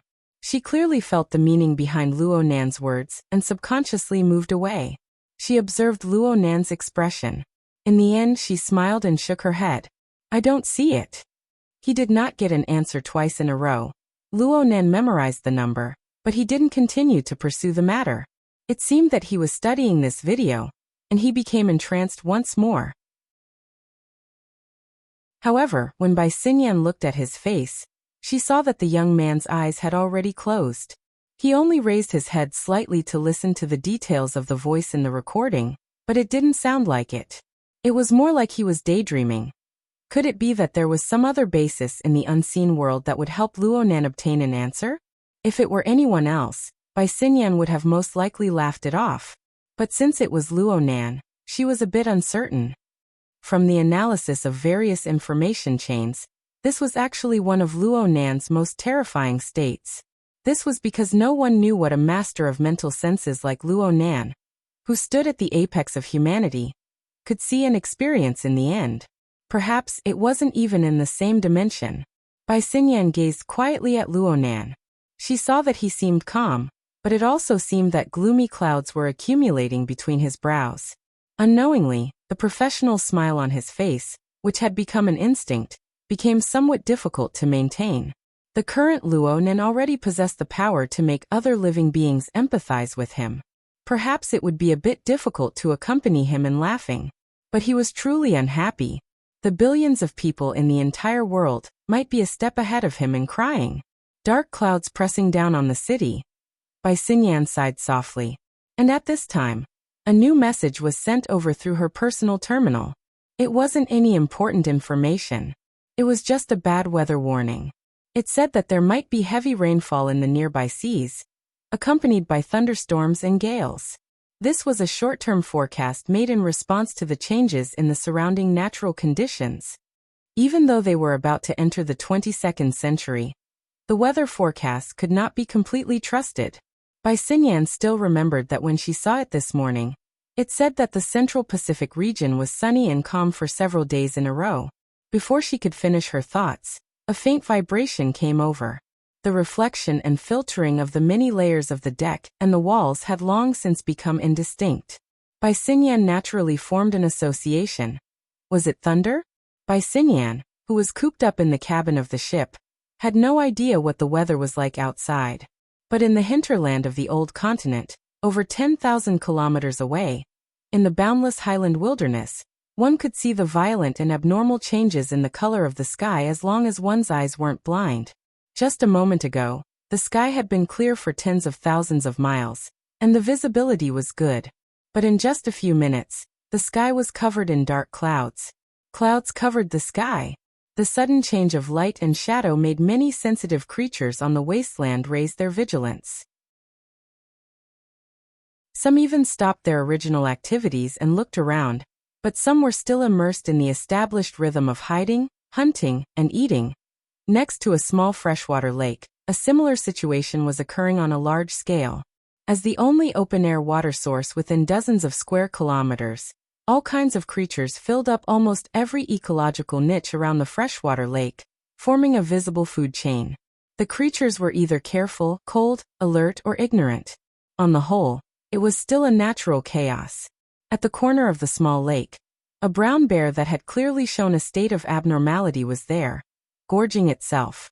And the wild donkey herd that had just lost a member regrouped dozens of meters away from the bear, sticking close to the surface of the lake to absorb water again.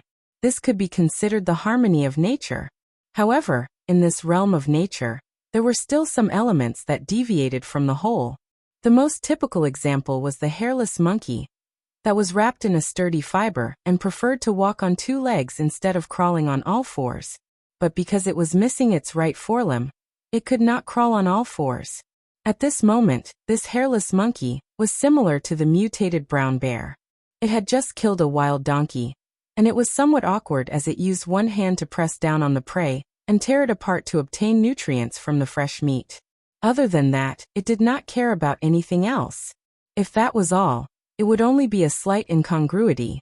The problem was that this hairless monkey was changing. There was some unusual squirming on the surface of its body, undulating against the fiber fabric that was wrapped around it. At the same time, there was a rustling sound coming from it. Especially as the clouds in the sky thickened and the sky darkened, there was light swimming and flickering under the layer of clothing, vaguely forming a chain that formed a net. Chapter 1037. The hairless monkey didn't care about this change. In fact, with his current muddle-headed state, he was only focused on the prey beneath him. Eating was all he had to do at the moment. However, his eating process was also distorted due to the abnormality. At first he used his teeth to bite his prey, but at some point in time, all his teeth fell off one by one. That wasn't all. They also fell off. To be more precise, they were separated. There were also the muscles that his mouth needed to move. Before that, there was still the mask that covered his face. Soon his entire face, including all his facial organs, was separated. At first, the parts that fell off were still barely connected by blood vessels and nerves. But after a few breaths, these connections also fell apart. Later, even the bones that were pieced together to form the skull were disassembled along the bone gaps, and air leaked out from all sides. But this person didn't notice it at all. This was because even though his entire head had been disassembled, and even his brain, which was barely a whole, began to distort, confuse, and churn as it squirmed, he still maintained a basic system framework. However, what kept these disassembled human body parts together was no longer the original life system that was made up of blood vessels, nerves, skin, flesh, and bones. Instead, they were thread-like, faintly discernible, semi-illusory lines. They resonated with the chains of light that moved on his body, like electric currents that pierced through the air in a special environment. These semi-illusory, electric lines seemed to have some kind of magnetic force, and they could carry out complex exchanges of energy and information.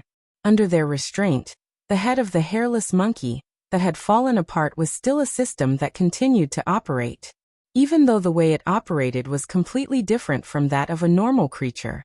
There was no doubt that some unimaginable power was being used. At the same time, some information hidden deep within the head was being steadily transmitted out through a powerful replacement system.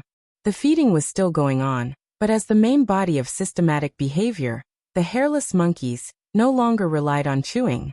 Instead, they pierced the remains of their prey through the electric lines and transmitted the strange power over, turning the relatively intact wild donkey carcass into minced meat that was 100 times finer than the skull that had been dismembered earlier. Then, the fragments that were broken down later were absorbed by the alien head, which had broken down a step earlier, but still maintained its system. It could be said that it had gone through a deeper fusion. It could also be considered as eating. If they didn't care about their sense of belonging, this way of eating was obviously more efficient than the natural and primitive digestive system. It looked cleaner, and there were almost no leftovers. However, from a visual point of view, such a scene was a little too extreme. The creatures scattered on this side of the lake were more or less affected. Not far away, the mutated brown bear stopped eating and retreated with its prey, letting out a low snoring sound from its throat. It seemed to be a warning, but it was more to give himself courage. But to the hairless monkey that had just finished eating, it didn't mean much. By the time it finished eating, the head, which had long since changed beyond recognition, actually began to converge inwards under the effects of the electric lines.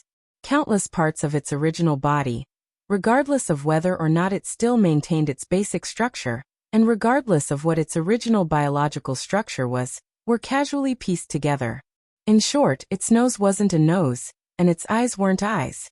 It was more like a lump of mud mixed together from different waste materials. There was no lack of bone rubbing and penetrating, and it was common to see nerves and blood vessels fluttering and nodding in the air. There was no need to even mention the situation where the epidermal tissues were rubbed together. But this kind of phenomenon didn't persist for too long. This complicated and bizarre system clearly possessed some sort of memory.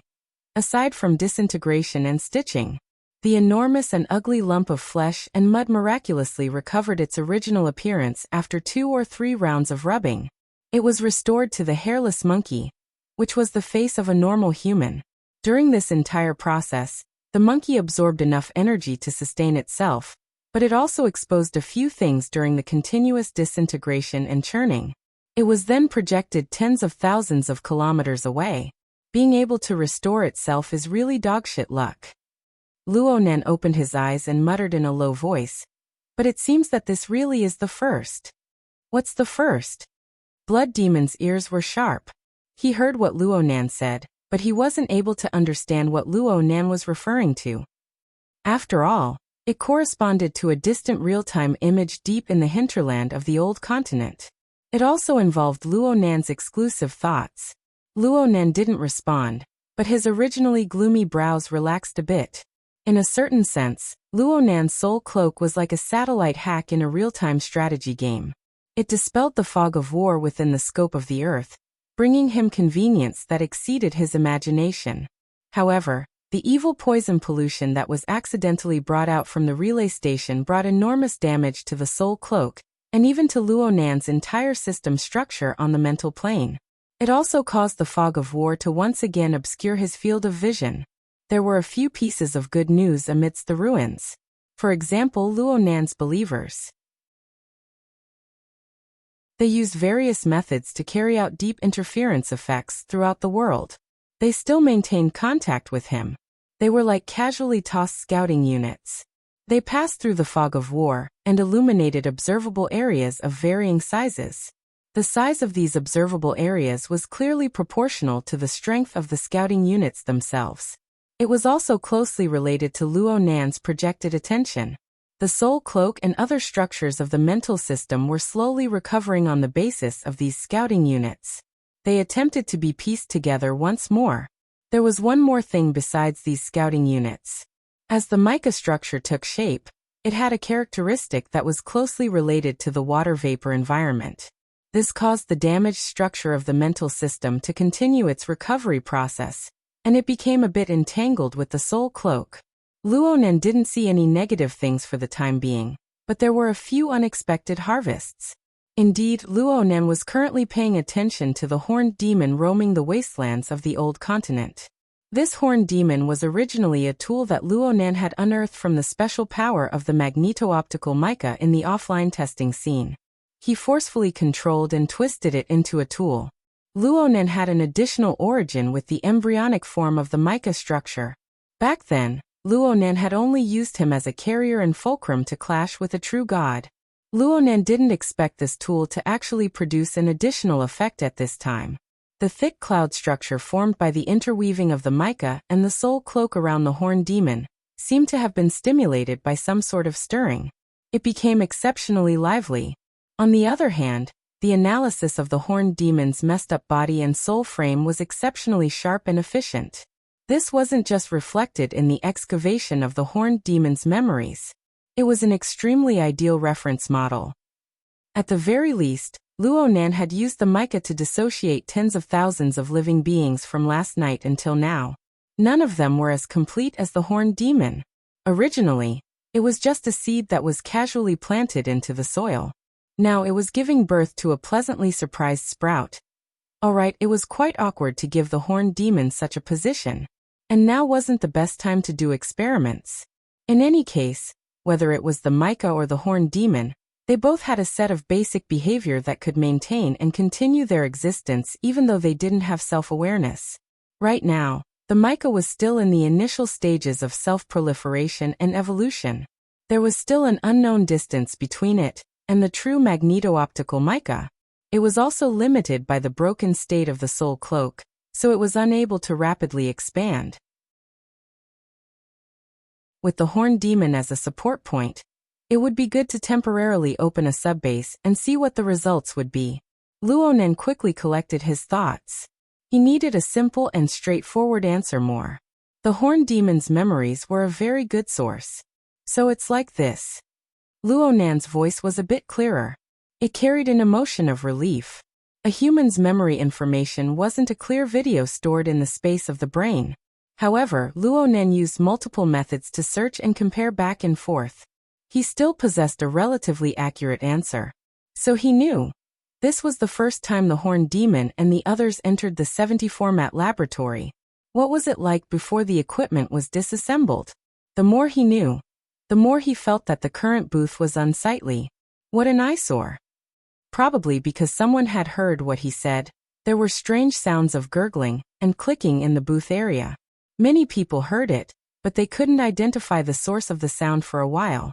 This bit of abnormality couldn't be hidden from Blood Demon and Wanlu Hua. The gazes of the two cut across a few important nodes, intersecting with each other in the middle. But they happened to coincidentally take a step back. The booth suddenly swayed almost in sync with the movements of the two extraordinaries. At the same time, the sharp sounds of metal cracking and heavy objects being pulled and scraped rang out. It nearly pierced the eardrums. Many people on the booth cried out in alarm. Some unlucky people even fell off. They weren't at the edge of the booth. But the problem was that Luo Nan's restoration didn't move the equipment, but the booth itself. The arc-shaped booth cracked from its roots. Even though it was a relatively complex and precise steel structure, there were still quite a few auction equipment installed below it. The total weight of the equipment on the stage was several tons. But it still moved and tore away. The originally ordinary arc-shaped booth's front was forcefully pulled forward, forming a structure similar to that of a bull's horn. Of course, some people understood in their hearts that this actually had to be combined with the back half of the booth that was barely intact to form an overall layout similar to that of a crab. And this sort of deformation came at the cost of completely destroying the booth structure.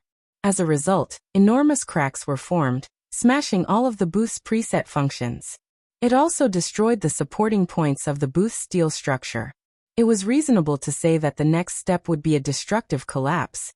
But the final visual effect was actually pretty good. Every single piece of equipment from the 70 Format Research Institute was still stable and solid, even though they were only supported by a small half of a broken steel plate and a support frame.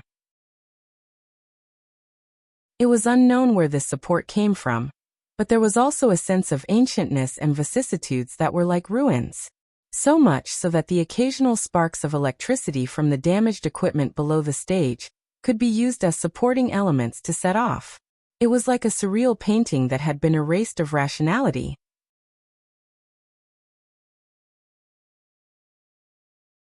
Chapter 1038. In the middle section of the relatively intact booth, Blood Demon stepped on the steel plate under his feet. He felt the shaking sensation as if it could collapse at any moment. He rubbed his chin. To collapse or not to collapse? That's the question. What do you think? Wan Luhua had the standard standing posture of standing like a pine. In fact, through her extremely sharp senses, she was actually doing the same thing as Blood Demon. The booth under her feet had become a very interesting research object. However, Wan Luhua never said anything irresponsible. She calmly said, "This isn't my area of expertise. But no matter how I look at it, this effect is our doing, isn't it?" Blood Demon's finger swiped across the torn and distorted equipment display area in front of him. Just as he said, this kind of strength method that could cut through metal and forcibly shift positions was the specialty of the fleshly adepts. It must be known that 90% of the booth was made of metal, and the total weight was several tons or more. To achieve such an effect in an instant would be difficult even if professional equipment was moved over. In other words, the fleshly adepts, who far exceeded the limits of the human body, possessed such an ability in theory. You're overthinking it. You don't have this sense of design. I can't stop them from collapsing either. In front of an expert, any quibbling was meaningless. Blood Demon admitted it directly. However, continuing with the previous question, he still found it difficult to make the corresponding judgment of value. Should I say this is a clever move or a stupid move? Just as they had discussed, the key to the scene presented by the current booth was not about tearing or destruction. Instead, it was about the sense of design. The entire steel structure of the booth had been torn to pieces. If one followed the normal laws of physics, this place should have long collapsed into a complete mess. One wouldn't even be able to find a place to stand. However, the reality was that the equipment used in front had only shifted along with the torn and distorted booth. This shift was carried out on a rather neat surface. Of course, the most difficult thing was to achieve normalized stability after the destructive shift. If the current floor of the booth was covered with a layer of boards, people would probably never imagine that the supporting area below would already be a mess. The two transcendents by their sides could create destruction that was 10 times or even 100 times more tragic than what they were doing now. The only thing lacking was this neat and tidy sense of design. It would probably require them to put in thousands or even tens of thousands of times more effort. How could he do it? This was because Luonan didn't directly destroy and tear apart the structure of matter to create displacement. Instead, he used sufficient soul strength to interfere with the structure of space and time. He forcefully bypassed the difficulties that would give even extraordinaries a headache. Luonan used a method that was countless times more difficult to achieve. You're from the mental side. You always like to go around in circles. Blood Demon grinned as if he had a toothache. Aren't you tired? This time, he asked Luonan. In fact, he already knew the answer. It seemed that Luo Nan had calmly and effortlessly completed the dismantling and reassembling of the stage. His water vapor body had turned somewhat incorporeal and transparent. Thankfully, while the blood demon and Wan Luhua were chatting, the water vapor clone became normal again. Luo Nan just nodded at the two extraordinaries. He then stared at the new booth, deep in thought. The redesigned layout of the equipment seemed to fit Wan Luohua's taste very well. She smiled and shifted her gaze from left to right. She even asked for confirmation. The location of the recording should be near the seventh device on the right. There's a row of bookshelves missing there. In the end, it can't be perfect. Wan Luhua rarely took the initiative to speak, so Luo Nan had to respond. But between the lines, Luo Nan was still dissatisfied with the current situation. I'm afraid some things fell apart when they were dismantled. These things are all for show now. None of them are plugged in. Also, the space is too cramped. In the end, they can't stretch out. Blood Demon chuckled twice. You're dissatisfied? Don't you see the people who set up the venue? They want to cry but have no tears. It must be known that there was actually an elevator below this booth. It was closely linked to the main venue.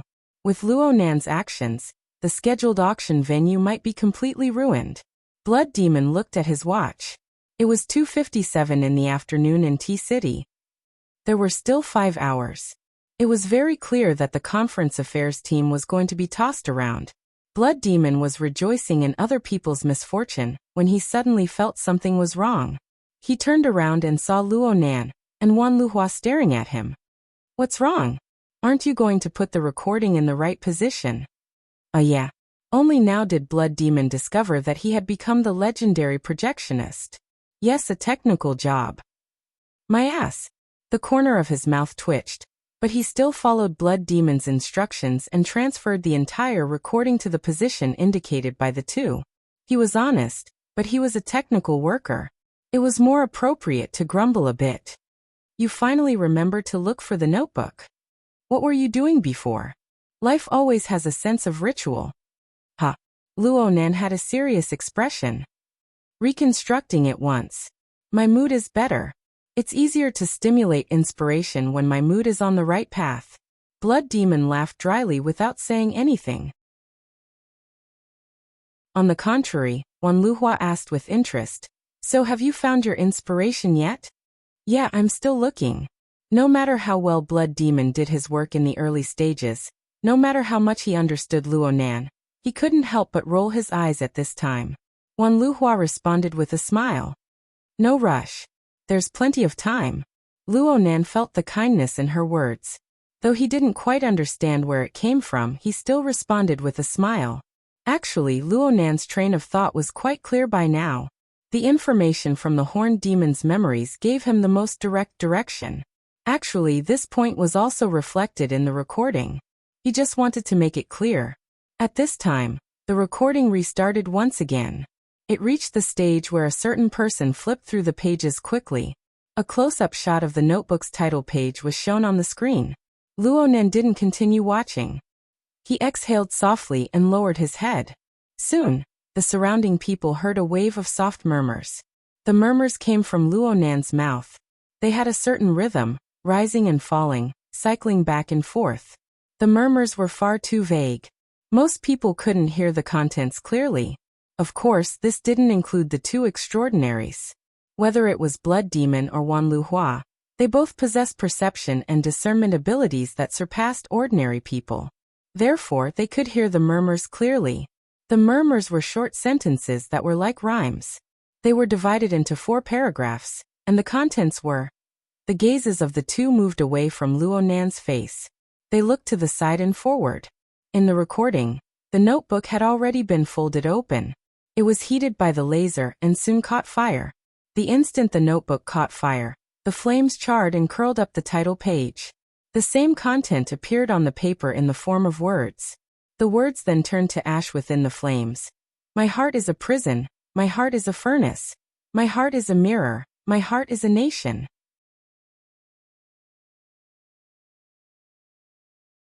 Chapter 1039. There were quite a few intelligent people on the stage. Bai Xinyan was definitely one of them. Even though she did not hear the contents of Luo Nan's murmurs clearly, she was able to make some judgments as she followed the gazes of the two extraordinaries. A new call came in at this time. Bai Xinyan glanced at the caller ID and saw that it was unfamiliar. She chose to reject the call. Her thoughts were diverted, but when her attention returned to this side, she was stupefied once more. On the stage, Luo Nan's murmurs seemed to be mixed with some peculiar echoes. It sounded like the faint sound of thunder that could be heard before, but after several refractions, it became inexplicably clear once more. Bai Xinyan wanted to make a further analysis, but she saw Luo Nan raise his head. She did not know when his lips had closed. He gave a deep glance at the equipment on the stage, then he turned around and left. Anyone who saw this action would be stupefied. Completely subconsciously, Bai Xinyan strode forward to follow him. Aside from her, Blood Demon and Wan Luhua, these two extraordinaries, actually followed Luo Nan's lead. At the very least, they had curious expressions. Even Tucker wore a bitter expression as he followed behind Luo Nan in silence. The people who had been watching the liveliness in the surroundings had long been scared out of their wits by the unforeseen event on the stage. They saw Luo Nan take the lead and step down, and each and every one of them hastily retreated to make a path. As for the other side of the stage, only Song Can and the others were left. They were either on the stage, below the stage, or in the cracks. Each and every one of them was dumbstruck. They did not know how to react. Tell them to stay a bit further away. Luo Nan suddenly spoke. His thoughts were jumping wildly, but his direction was still unclear. They can't blame others if they get lost in a bit. Bai Xinyan was barely able to grasp the rhythm. She turned her head to glance back and said, "The stage will be cleared. It won't collapse, right?" "Ha!" Blood Demon turned his head as well. He swept a few glances, then rubbed his chin thoughtfully. Luo Nan shot a glance at Bai Xinyan, not saying much. Bai Xinyan responded with a smile. She followed Luo Nan very closely, but at this moment, she certainly couldn't hug him anymore. She just forced herself to walk side by side with Luo Nan, and tilted her head to look at his profile. In the end, Bai Xinyan didn't have the ability to peer into people's hearts. All she could see in her eyes was Luo Nan's gentle facial contours. His gaze was probably looking straight ahead, and his pursed lips possessed a bit of maturity and rigidity. Luo Nan was able to relate to the current situation. Many of these had been damaged by the childish fine hair on the corners of the young man's lips and cheeks. It was pretty much universally recognized by all sorts of research. Luo Nan's physical development had been tempered by drugs that affected his nervous system for many years. There were also a few other factors that interfered with his growth. Luo Nan's growth was slower than that of his peers. This was reflected in his height, hair, voice-changing period, and even his personality. From a traditional physiological and psychological perspective, this was a sensitive child who was in the rebellious phase and could explode at any time. Of course, if an ordinary rebellious child wanted to explode, he could totally slap them. But for Luo Nan, for this psychic expert who possessed inhumanly powerful strength, the so-called explosive point was not the least bit exaggerated. Perhaps the earth would explode with a single slap. And from Bai Xinyan's perspective, the most dangerous thing about Luo Nan was that he had obtained his profound theoretical system from who knows where. It could be said to be complete and self-consistent. He had his own view and judgment of the external world. Moreover, he could turn the unfathomable thoughts in his mind into reality in a matter of minutes. He didn't need external help. This caused Luo Nan's way of doing things to completely break away from the traditional model. It made people unable to predict and dispel. There were many times when everyone was still suspicious, but the situation had already intensified to an irreparable stage. Just like right now, Bai Xinyan could already smell the scent of losing control. Every step she took seemed to intensify the drumbeat of the curtain being drawn. But she had no way to deal with this. "Why do I have to think of a way?" Bai Xinyan laughed self-mockingly. She adjusted her breathing a bit, thinking about adjusting her mood before making a plan. And at this time, she suddenly noticed that quite a few people in the audience, who were making way for them, were reacting strangely. The attention of the audience was somewhat diverted, especially to the area where the group of people had already passed. Some people were inexplicably sizing up all around. Some were even tapping their ears. There were also some who were whispering. Bai Xinyan could hear a bit. For example, the echo is too loud. The stage is still collapsing. Let's stay a bit further away. And so on. It's a sound? When this thought became clear, Bai Xinyan's heart suddenly tightened. Yes, a sound. She turned her head to look at Luonan. The young man beside her was still pursing his lips. His gaze was looking straight ahead. This was clearly his first time coming here, but he had unknowingly become the leader. God knows where he would lead this group of people to. Well, the most crucial question right now was, Luonan had clearly shut his mouth, but the surrounding air still floated with a muffled shockwave.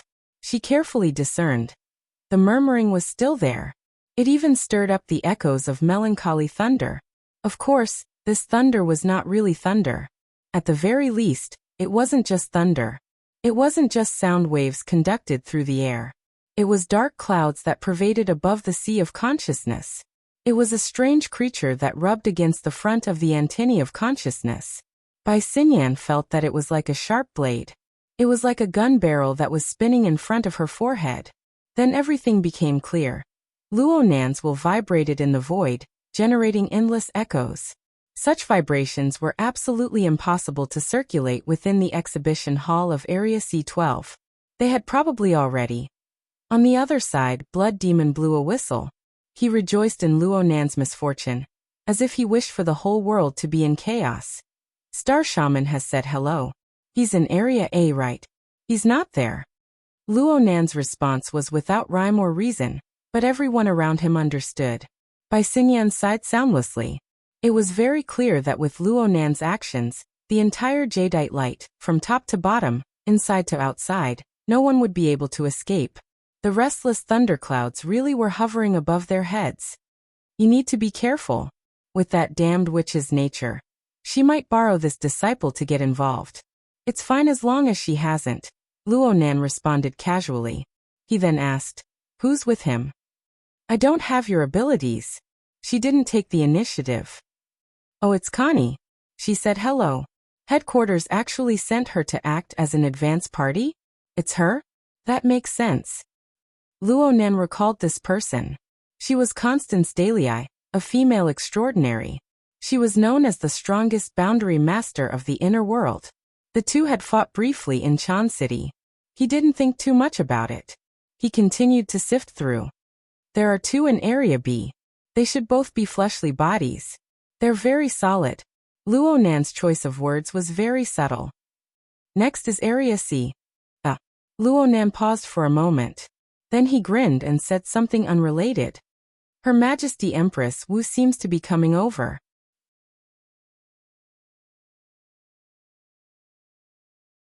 Chapter 1040. The commercial plane pierced through the clouds, continuing to correct its direction and altitude as it drew closer to the surface of the sea. Zhang Yingying looked at the scenery through the porthole from within the cabin. She mumbled casually. Is there going to be thunder?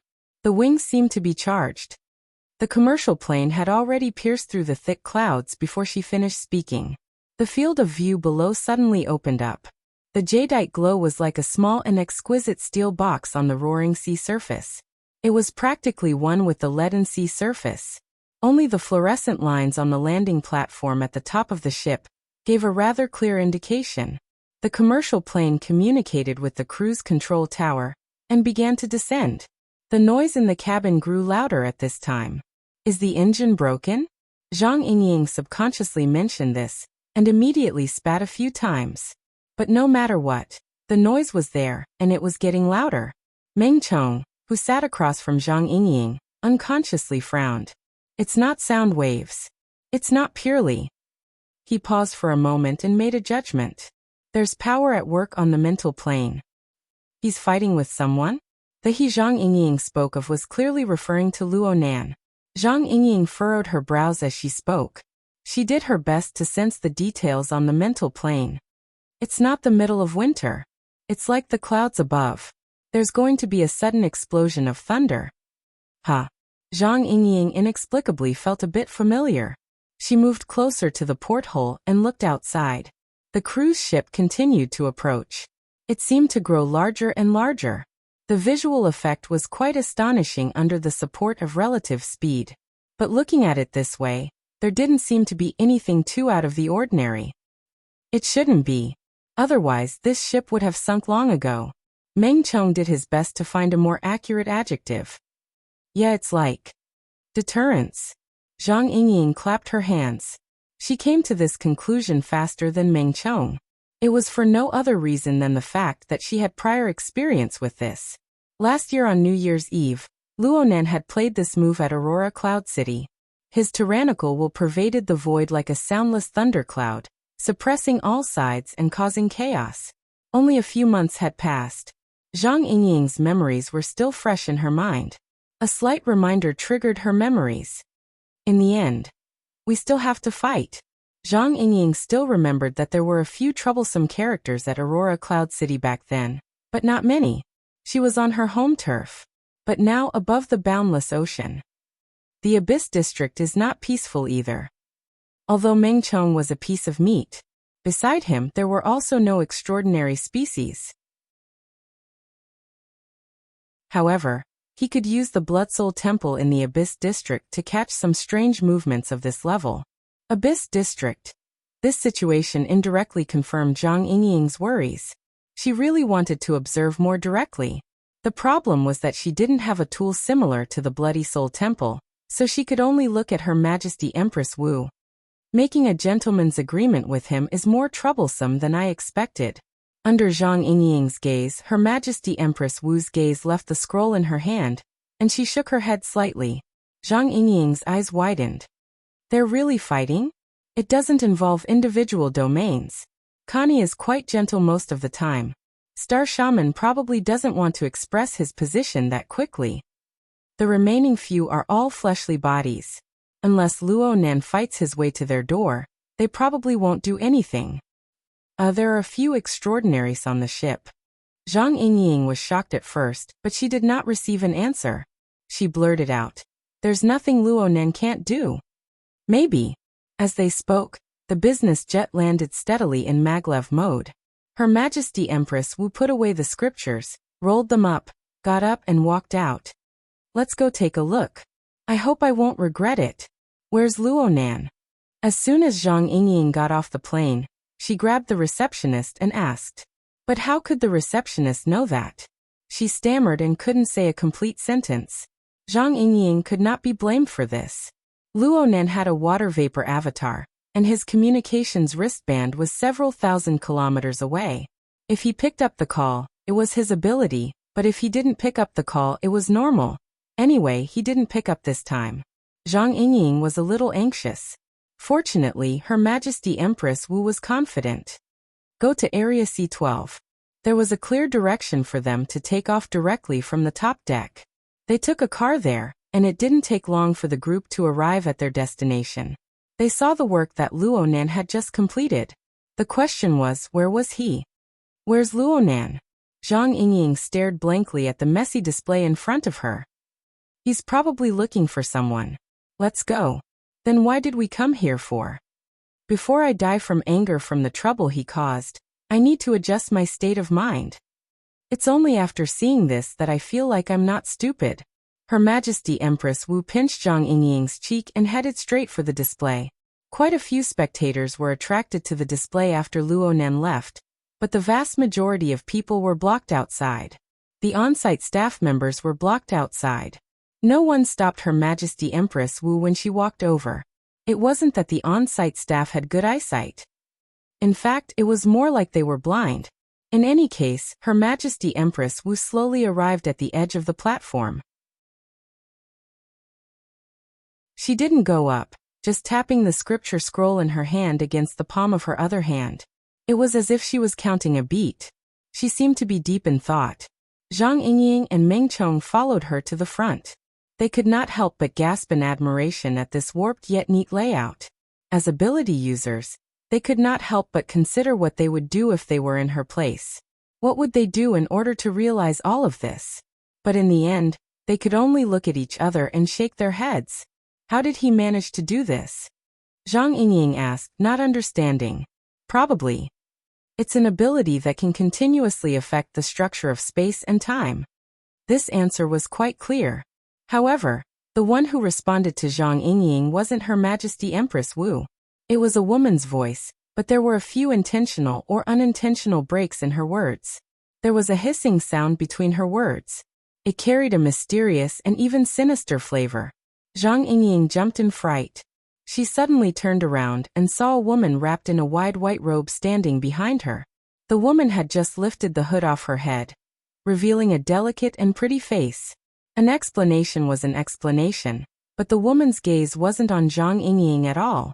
She only stared at Her Majesty Empress Wu, who had just turned around. She spoke with an exceptionally cold tone. Wu Zhao, this is the big trouble you've brought. Yeah, Connie. This is the big trouble you've stirred up. Zhang Yingying stuck out her tongue. She very consciously moved closer to Meng Chong. Without a doubt, the woman standing behind Zhang Yingying and the others was the world's top barrier grandmaster. She had a transcendent status in the Ability User Association, Lady Constance Dollar. In a sense, she was the enemy of Zhang Yingying and the others.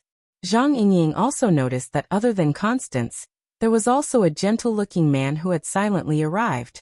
He wore a casual suit. His figure was tall and straight. He could be considered handsome, and he was smiling from ear to ear. But the problem was that his face was even paler than Constance's. It had reached an unhealthy level. This caused his smile to appear somewhat sinister.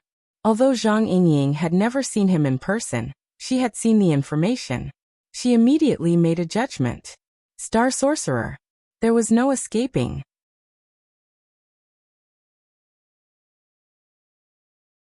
Chapter 1041. It seemed that these sorcery guys were all similar. Zhang Yingying had once heard from Her Majesty Empress Wu that although Constance Dalei, a female extraordinaire, had formed her own school of thought when she was young, she had been taught by the necromancer. The two of them had quite a bit of history. Now it seemed that this was indeed the case. As Death Witch's proudest disciple, the Star Shaman's relationship with Constance was obviously not ordinary. However, Zhang Yingying did not know that extraordinaires from Jade Light had entered the venue so early. After all, if not for Blood Demon's interference, they would have only arrived at 8 o'clock in the evening. These two had come so early. It couldn't be that they had nothing better to do and were sunbathing on the ship, right? Her Majesty Empress Wu also asked. You came so early. Are you going to tour the exhibition hall a second time? No. I just want to see with my own eyes the ability of Big Trouble to cause trouble. Star Shaman seemed to be better at socializing than Constance, so he automatically took over the conversation. Her Majesty Empress Wu glanced at him. Just go and greet him. He hasn't gone far, right? We are more interested in his work, his plastic arts. Star Shaman smiled as he spoke. When he curled his lips, he looked a little handsome, provided that his pale, almost transparent skin was ignored. It's because of this that we can endure the noise of his abyss area. We didn't know that he has a hobby of chanting scriptures in the abyss area. Chanting scriptures. Has this happened before? Her Majesty Empress Wu seemed to be asking the obvious, but Zhang Yingying thought about it seriously. I don't think so. He's already weird enough.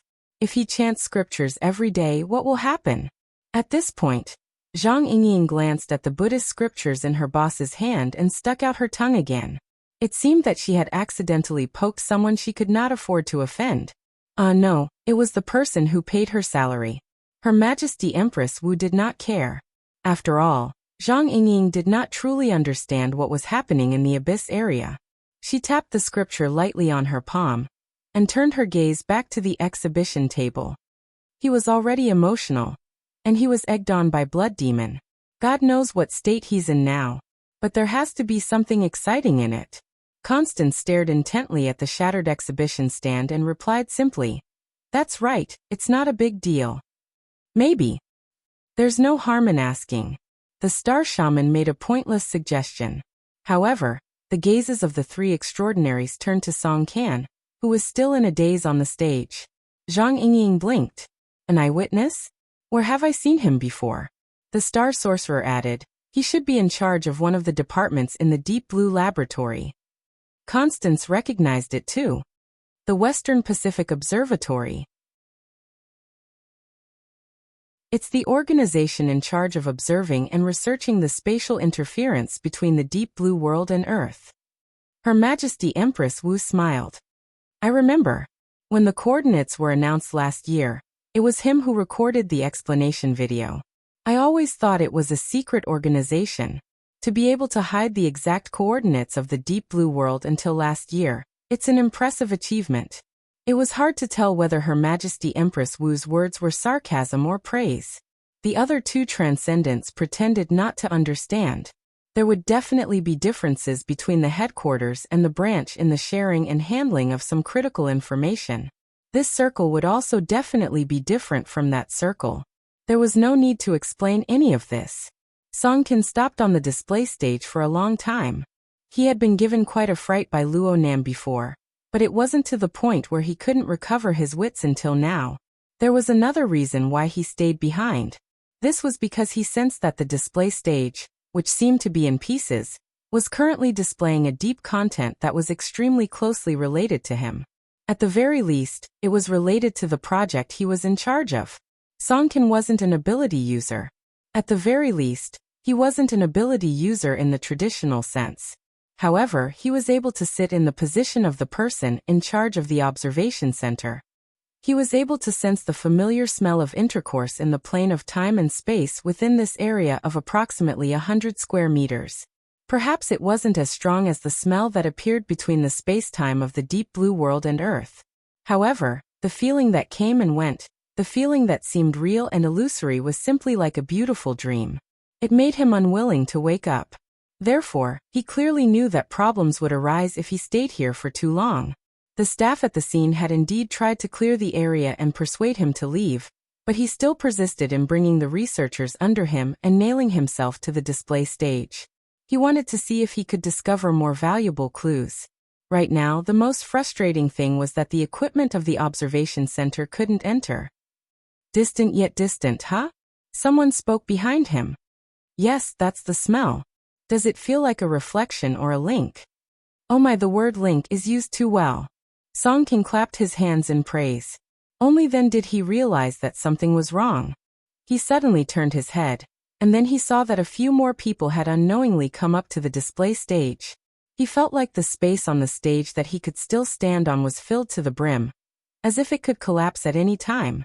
Songkin's first thought was to protect the scene. He subconsciously shouted, "Hey you guys." As soon as his voice sounded, reason and a sense of danger rose from the bottom of his heart. You guys are Madame Dollar.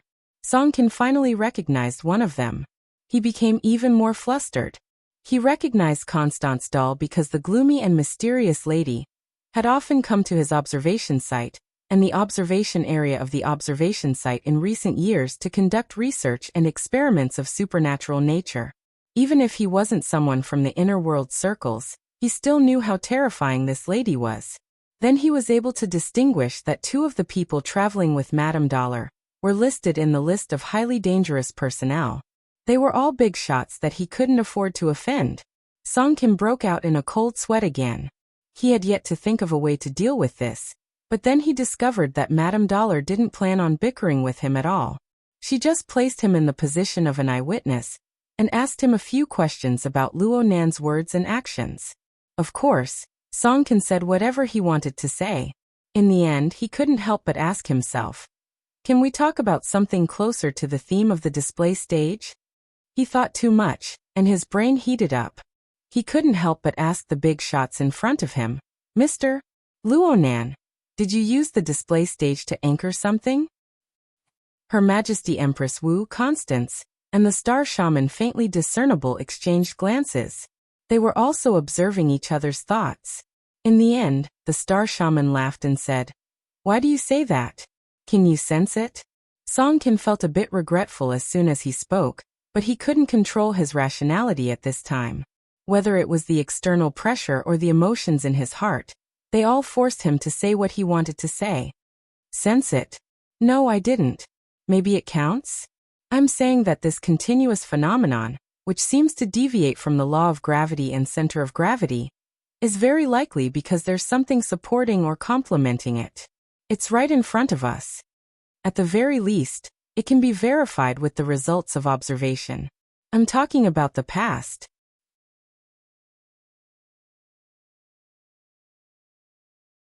Chapter 1042. Song Kan's mind was different from the disjointed description. The countless first-hand information he had collected in the observation center for over a decade flashed in his mind. The information was classified and stored according to a systematic standard. The observation center and the other relevant departments of the laboratory used this information to carry out all sorts of comparisons, experiments, and calculations. They generally described the mystical process of the interaction between space-time planes. The more he saw, the more Song Kan seemed to possess a mystical sense. Even though many phenomena were not intuitive enough and were rather chaotic, he was still able to capture similar traces from the chaotic phenomena. He did not know whether this was experience or a supernatural ability that belonged solely to him. It's not easy to see this step. Before Song Kan, the tall and slender beauty holding a scroll in her hand softly praised him. Oh, this should be Her Majesty Empress Wu, an important character in this auction. Information on this person had been released during the internal briefing. She was the same as Luo Nan. She was a character that Song Kan needed to be especially careful of. Song Kan felt a mountain of pressure when facing this person. However, this person's attitude was the most genial so far. Moreover, she was the one who had proposed the idea of linking. It looked like she was an expert. Song Kan's complex thoughts aside, Her Majesty Empress Wu slowly walked toward the equipment installation area with the most severe deformation after her words of praise. She only stopped to look at a certain starting point of the tear. The others did not follow, but they more or less shifted their attention in that direction. Her Majesty Empress Wu was in the rhythm of discussing problems. Do you think that the support of the other side is solid enough? Song Kan blurted out. Didn't you say linking before? Oh, it looks like great minds think alike. Song Kan's feet felt like they were floating. Fortunately, he clenched his teeth in the end and forced himself to reply. You flatter me. Although that was what he said, the technician's emotions got to the top of his head, and he started to talk again. At present, the conditions for intersecting planes have yet to be completely satisfied. There is only an interaction similar to gravity. However, this place already possesses some directivity and even regularity. Unfortunately, I don't have the equipment on hand. I have no way of measuring the concrete data. But it's hard to imagine how it is possible to bestow this property purely by relying on manpower. Song Kan was certain that the booth and the equipment on the booth did not possess the corresponding feeling before Luo Nan arrived. Yes, Luo Nan endowed this place with an activity that was exclusive to the space and time. At least it was a sign. Tell me in detail. Not only Her Majesty Empress Wu, but Ms. Delay was also interested in having a deep conversation. This greatly satisfied Song Kan's vanity, but at this time he saw the subtle looks in the eyes of a few researchers nearby. His brain started to work. Just now, what did he say? What he said was all sensitive information of the observation center. If he continued, it might be leaked. Speaking of which, it might have already been leaked. For a moment, Song Kan was a little confused. What should he say and what shouldn't he say? He couldn't help but fight in his heart. But before the battle was over, the expressions of the big shots in front of him all changed subtly. Looking at the direction of their gazes, it was clear that their attention had already shifted elsewhere. Song Kan felt a little stifled in his chest, but it was not just an emotional impact. His chest was indeed stuffy. It was as if the air quality in the large exhibition hall had plummeted and was extremely polluted. At this time, he heard the pale-faced man click his tongue. The smell of a lion has been getting stronger and stronger over the years. Bad breath. It's hard to avoid this after eating too many corpses. Her Majesty Empress Wu waved the scroll in her hand as if she wanted to fan away the surrounding turbid air. Then she sighed. In the end, it's all troublesome. Which one? Zhang Yingying did not see any powerful characters come over. Naturally, she could not see them.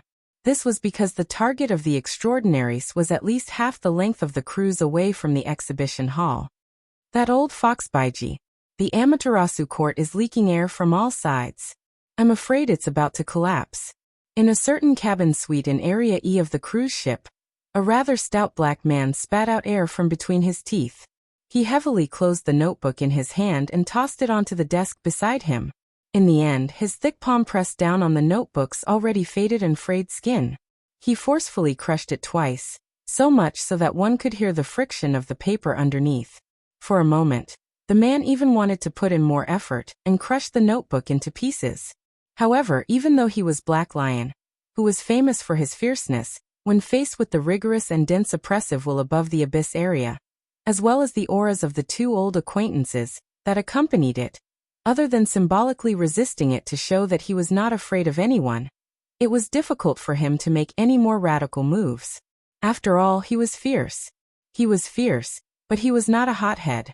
The kind of young lad who would easily activate extraordinaries to attack each other really did not have the slightest bit of restraint. There was also the blood demon, the 10,000 flowing flower. Fuck off. After all, when he returned to Band City, he could still see the real thing. Black Lion grinned. His dark golden teeth looked particularly ferocious in his pitch-black mouth. You come here? Black Lion hooked his finger at a black suit, who was standing guard at the bedroom door. The latter was slightly startled, but quickly came forward. Black Lion roughly stuffed the notebook into the chest of the black suit and knocked it with his fist. Take this to the exhibition hall in Zone C12 and put it at the booth of Lab 70. If you meet anyone on the way and ask for it from you, just give it to them. No matter how well trained the black suit was, he was a little dumbfounded when faced with such vague orders. Give it to anyone who wants it. Who else could this lousy notebook belong to? Halfway through his sentence, Black Lion was suddenly startled. He thought of some links that he had not considered before, but he had no intention of correcting them. Instead, with some curse-like evil thoughts, he grinned and revealed his black gold sharp teeth. Not bad, you're a talent. What's your name? Forget it, Toolman number 1. I'll do as you say. The black suit, no Toolman number 1, became even more confused. He wanted to ask again, but he was simply and rudely interrupted by Black Lion. Get lost. Toolman number 1 immediately shut his mouth and turned to leave. Only then did the Black Lion get up from the overburdened chair and stretch. His thin clothes were almost about to be torn apart by his huge stomach. Black Lion was already used to this. He swaggered to the door of the bedroom and pushed it open. As an absolute VIP, the suite that Black Lion lived in was of a rather high standard. It was very spacious, and with a little tidying up, it would be fine to use it as a small exhibition hall. However, when he entered the bedroom, he suddenly felt that it was much more cramped. The reason was simple. There were too many people here, and the various connections between people were too complicated. 5 young men and women, their bodies stiff but their minds clear, were chained and placed in various positions in the room. Crisscrossing conduits extended from their bodies, forming a complex structure that resembled a spider web. In the middle of this network, Jeffrey Ells was half sitting and half lying on the luxurious bed in the room. His eyes were closed, as if he had fallen asleep.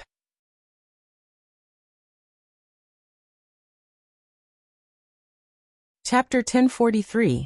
In the catheter, the dark red blood was drawn from different directions and from different people. It carried different genes and different deep-seated components.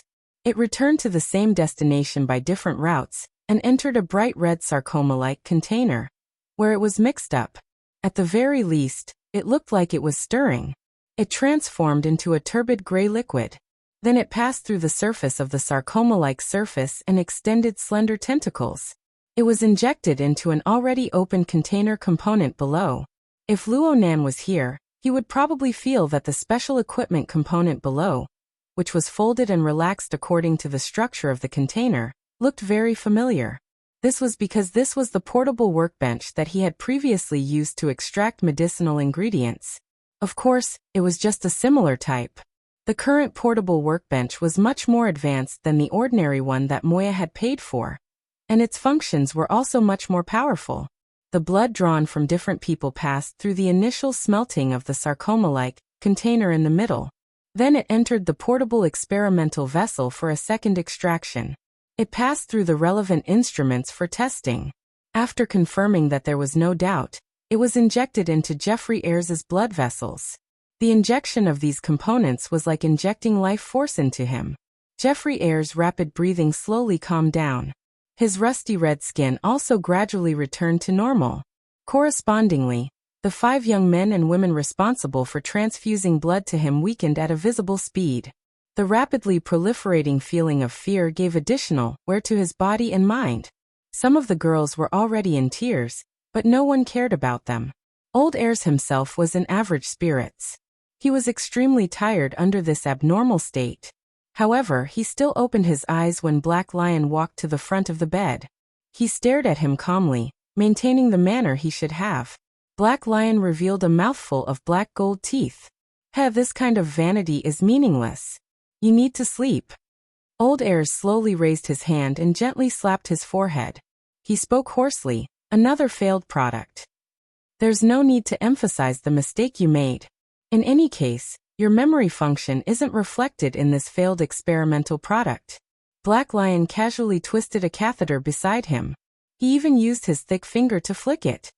Right now you can have the laboratory create another one. I heard that you recently found a collaborator. He's a gene trafficker and catalyst expert. His single cost has plummeted, right? You're talking about Luo Yuan. I don't trust him. When faced with one of his own, Old L's tone was much slower than usual. Every rise and fall of his voice seemed to require extra strength. However, this way of speaking allowed others to hear every important information in his words. Luo Yuan's ability is unique, but I don't trust the so-called ability that can't be replicated by machines, no matter how good it looks. Are you talking about me? The Black Lion grinned again. You still haven't found a machine that can replace me. Old Els shook his head slightly. With the face of a strong man, he spoke the words of an old man. This is different, son. Shut up. The Black Lion changed the topic.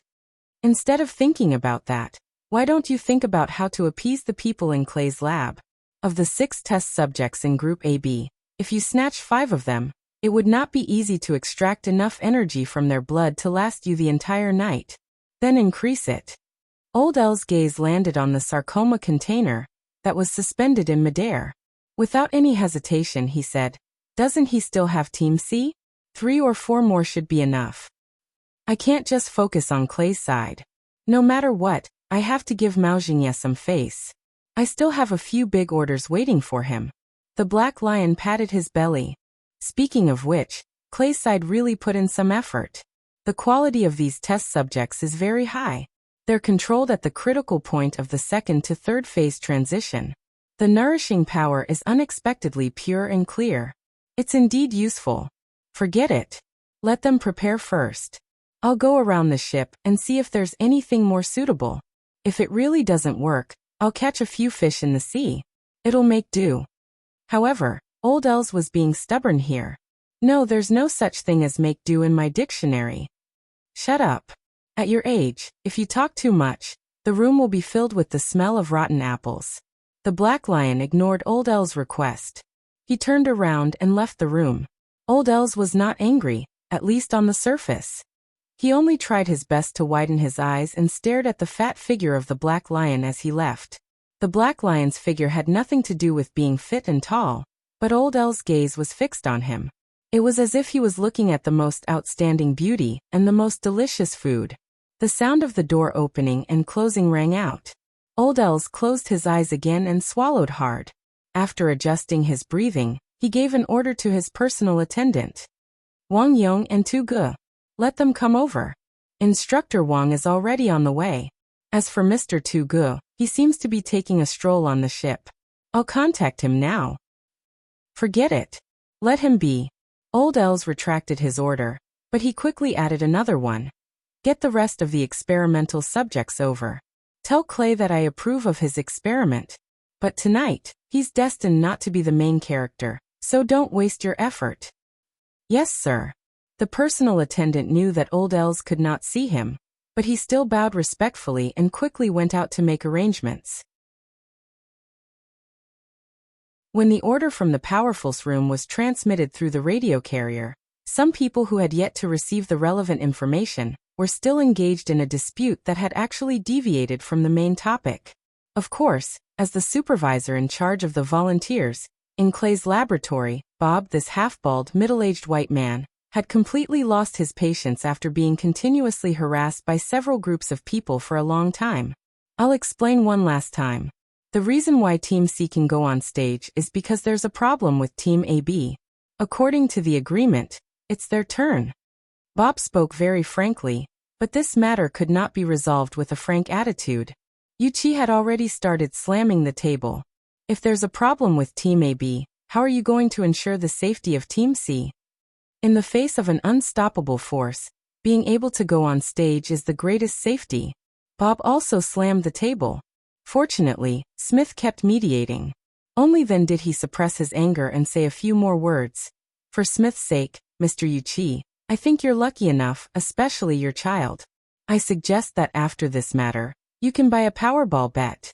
Perhaps it will create a rich asset that is not inferior to your current net worth. I've already revealed enough. I don't want to make trouble more troublesome. I only hope that everything will become simple. Now let's act according to the contract. As Bob pressed the bell, black suits that resembled human weapons surged in and invited Wuxia and Smith out of his temporary office.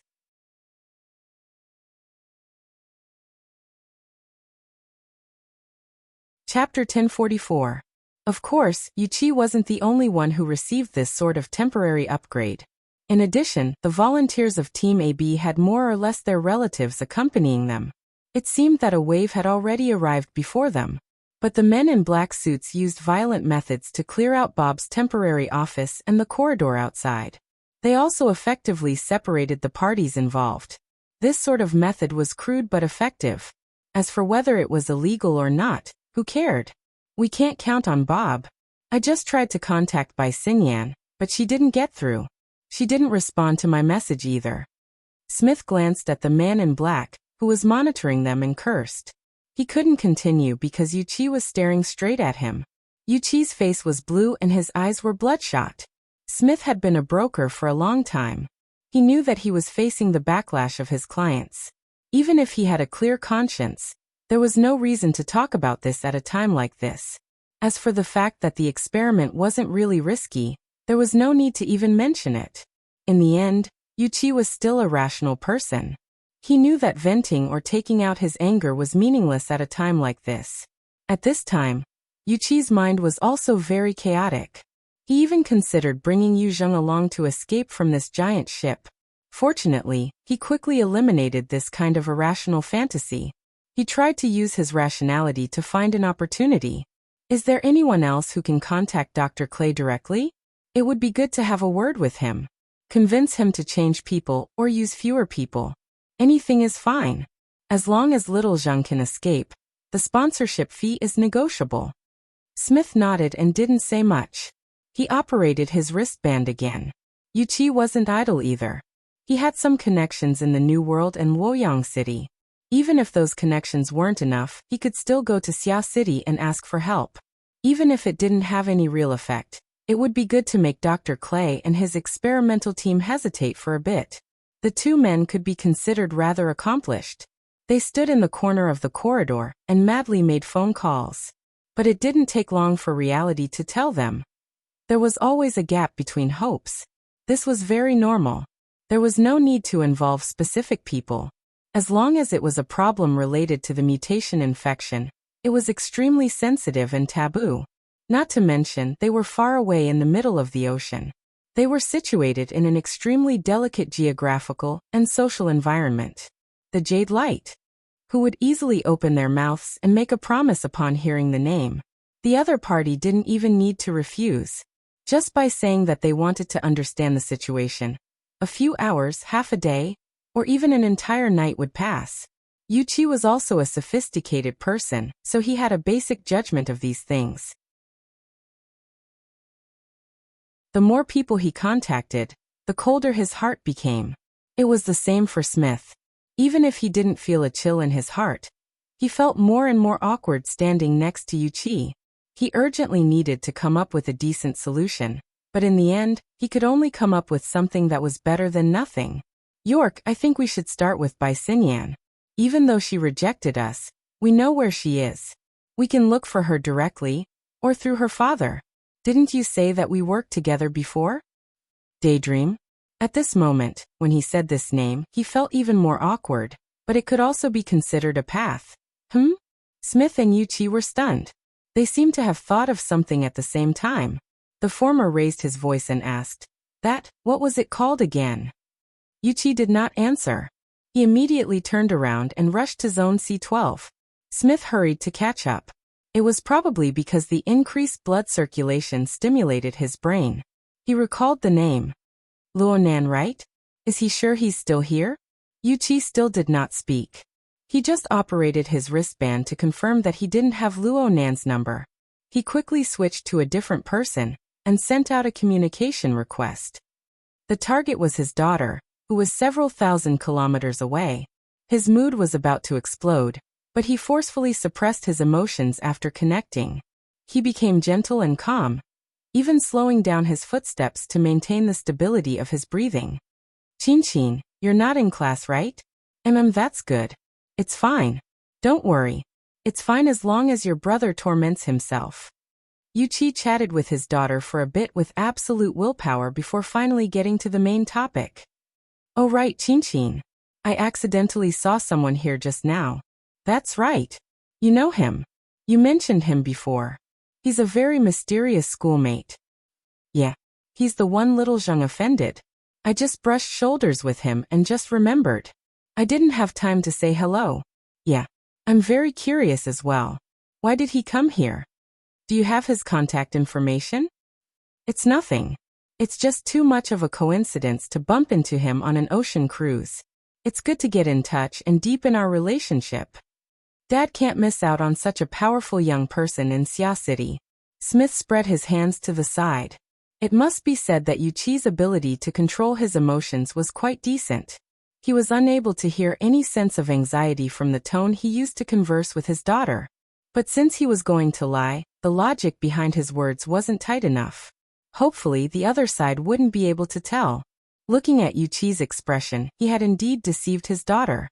The problem was that Wuxia's friendship with the other side didn't seem to have reached the point of exchanging numbers.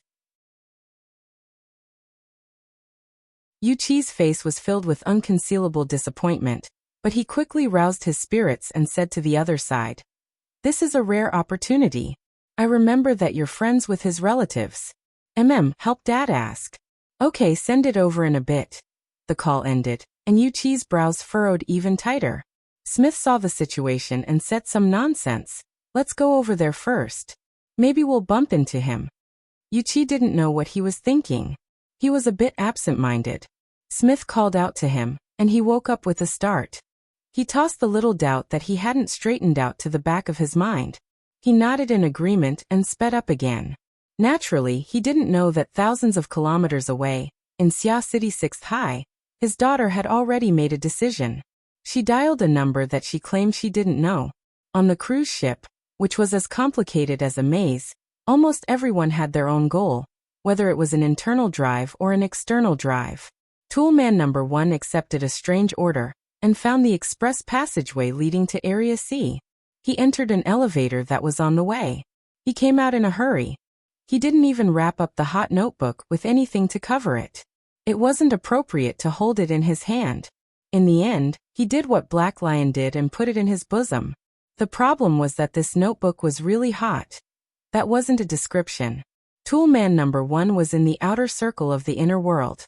He was certain that this notebook definitely possessed some special magic. Ever since he put it in his bosom, it had been emitting heat. It was so hot that it made one's heart wrinkle. At the same time, there was a slight vibration. Of course, it was possible that this was an illusion.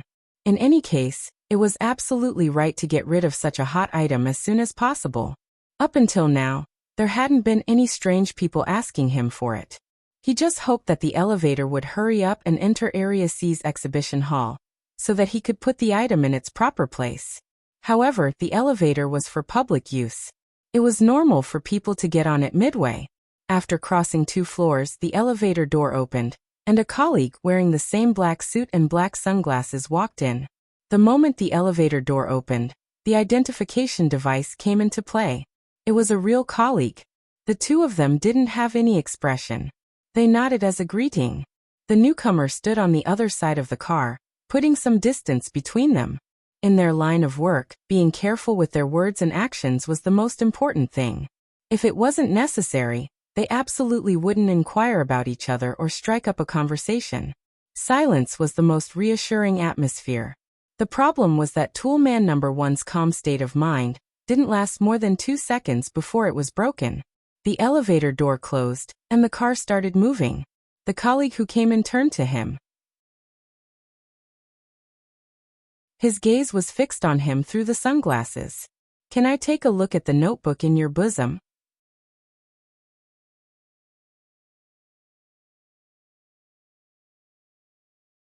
Chapter 1045. The colleague spoke very politely, and he had a magnetic subwoofer that made other men envious. But when these elements were combined with what he said, it made Toolman number 1's already overheated heart almost explode. "Can I?" Toolman number 1's body instinctively tensed up, and he almost got into a defensive posture. But at this moment, Black Lion's instructions flickered in his heart.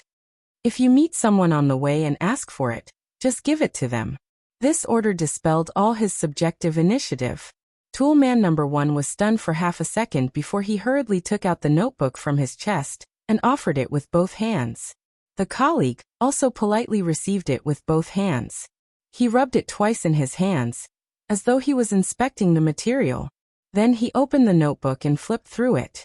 Toolman number 1 very consciously blocked out the following scene. He looked straight ahead and only stared at the panel of the elevator, as though it contained the ultimate secret to his promotion and salary increase. The elevator continued to descend, and the colleague beside him flipped through the notebook very gently and subtly. Apart from the occasional sound of paper rubbing against each other, there was no other movement. As a result, the slight noise of the maglev elevator became especially clear. This was definitely the most difficult period of Toolman number 1's life. It was extremely long. He was already thinking about whether he should press a button midway and directly escape. Anyway, the notebook had already been given, hadn't it? However, when he had this thought, the colleague seemed to have seen through his thoughts. He still spoke gently with the magnetic subwoofer. "It won't take too long. I'll return it to you. I don't want it." No one would care about the true thoughts of a tool man. Regardless of whether the other party's attitude was firm or gentle, after this sentence, the sound of paper rubbing against each other suddenly rang out. Toolman number 1 thought that the other party had sped up the speed of flipping pages, but he didn't expect to hear a soft sigh beside him. "What's wrong?" Puzzled, he turned his head and looked at the notebook in his colleague's hands. At the same time, a voice sounded in the car again. "Flip faster. It's best to get a general idea first." Toolman number 1 was stunned. Why does this voice sound so familiar? No, why are his lips, teeth, and tongue moving? He shuddered violently. The sudden thought in his mind was like a firecracker, exploding his brain into chaos. The area below his neck was cold, as if he was numb from the cold and had lost all feeling. But no matter what, he still moved his lips and spoke clearly. "This is getting interesting. If it were me, I'd change the order of these loose-leaf binders." Tool number 1's eyes were about to burst, but he couldn't see the source of the dominating power that defied his will.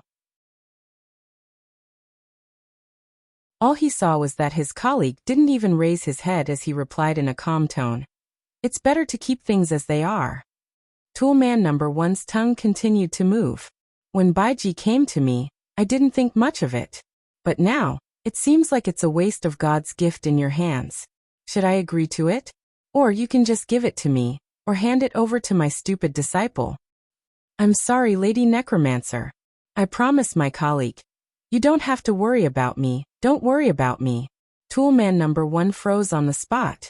His eyes were painful and hot, and he was about to cry. He really wanted to repeat the order that Black Lion had given him, but it was difficult for him to do so. At this moment he heard a ding. The elevator arrived. Almost at the same time, He also clearly felt his lips and teeth close. His tongue pressed against the roof of his mouth, causing air to rush into his nostrils, and he let out a heavy grunt. Toolman number 1's head turned forward again. It had nothing to do with his own will. He saw that the elevator door slid open, and there were already people waiting outside. There were 5 of them, both men and women. Standing in the middle was a surprisingly young man. They didn't make way, nor did they want to enter. However, their eyes were focused on the colleague beside him. To be precise, they were looking at the notebook in the colleague's hand. Toolman number 1's mind had been crushed by the continuous invisible dominating power. He had almost lost his ability to think normally. He could only mechanically observe and reflect the situation around him. Or perhaps he was just observing on his behalf. At this time the colleague beside him raised his head. Through his sunglasses, he met face to face with the people outside the elevator. His hands were still in the position of flipping the pages. After half a second, he opened his mouth as calmly as usual. "Can you watch a bit longer? Do you want to watch a bit longer?" The subwoofer of the colleague and the voice of the young man in the middle of the 5 seemed to coincide together. Both sides probably didn't expect such a coincidence. The air froze for a moment, and it was still the young man who took the lead. He moved slightly to the side, making way for the outside passage. "You're here, right? Please help yourself." The colleague bowed slightly to the person outside the door. "Many thanks, Mr. Luonan. Nice to meet you." He walked out of the elevator in a very natural manner. Toolman number 1 followed him like a walking corpse. He actually observed that the gaze of the young man Luonan had a clear pause on his own face. At this time, a middle-aged man wearing a flowery shirt and shorts chuckled. "Brother Tugu, you dumped your boss again?" The colleague slightly raised his eyes and nodded toward the flowery shirt middle-aged man. "Hello, Mr. Blood Demon. I don't have any missions for now." Blood Demon introduced the young man Luonan. "His name is Tugu. He's the most carefree security personnel in the world. He leaves his employer and runs all over the world. Oh right. He's been employed by Wang Yu for many years. If there's a conflict, you must be careful of him." "Oh, is that so?" Luonan's gaze moved away from Toolman number 1's face and turned to look at Tugu. Right now, he was like a young man truly driven by curiosity. Though he agreed to Tuji's request to borrow the notebook, he quickly walked over to Tuji's side. He stood shoulder to shoulder with Tugu and they watched together. Of course, Luonan was at most 170 centimeters tall. Tuji's physique was robust, over 190 centimeters. There was a clear difference in height between the two. Therefore, Luonan simply left the ground with his toes and floated in the air. He was like a ghost floating behind Tuji's shoulder. Blood Demon clicked his tongue twice. This method of borrowing is passable, unlike some people. Toolman number 1 saw Blood Demon and the short-haired beauty turn their gazes in his direction. He subconsciously felt a bit dizzy as he faced those dim yellow and bright eyes. His mouth began to squirm again at this time, producing a sound. It's hard to say who's borrowing who.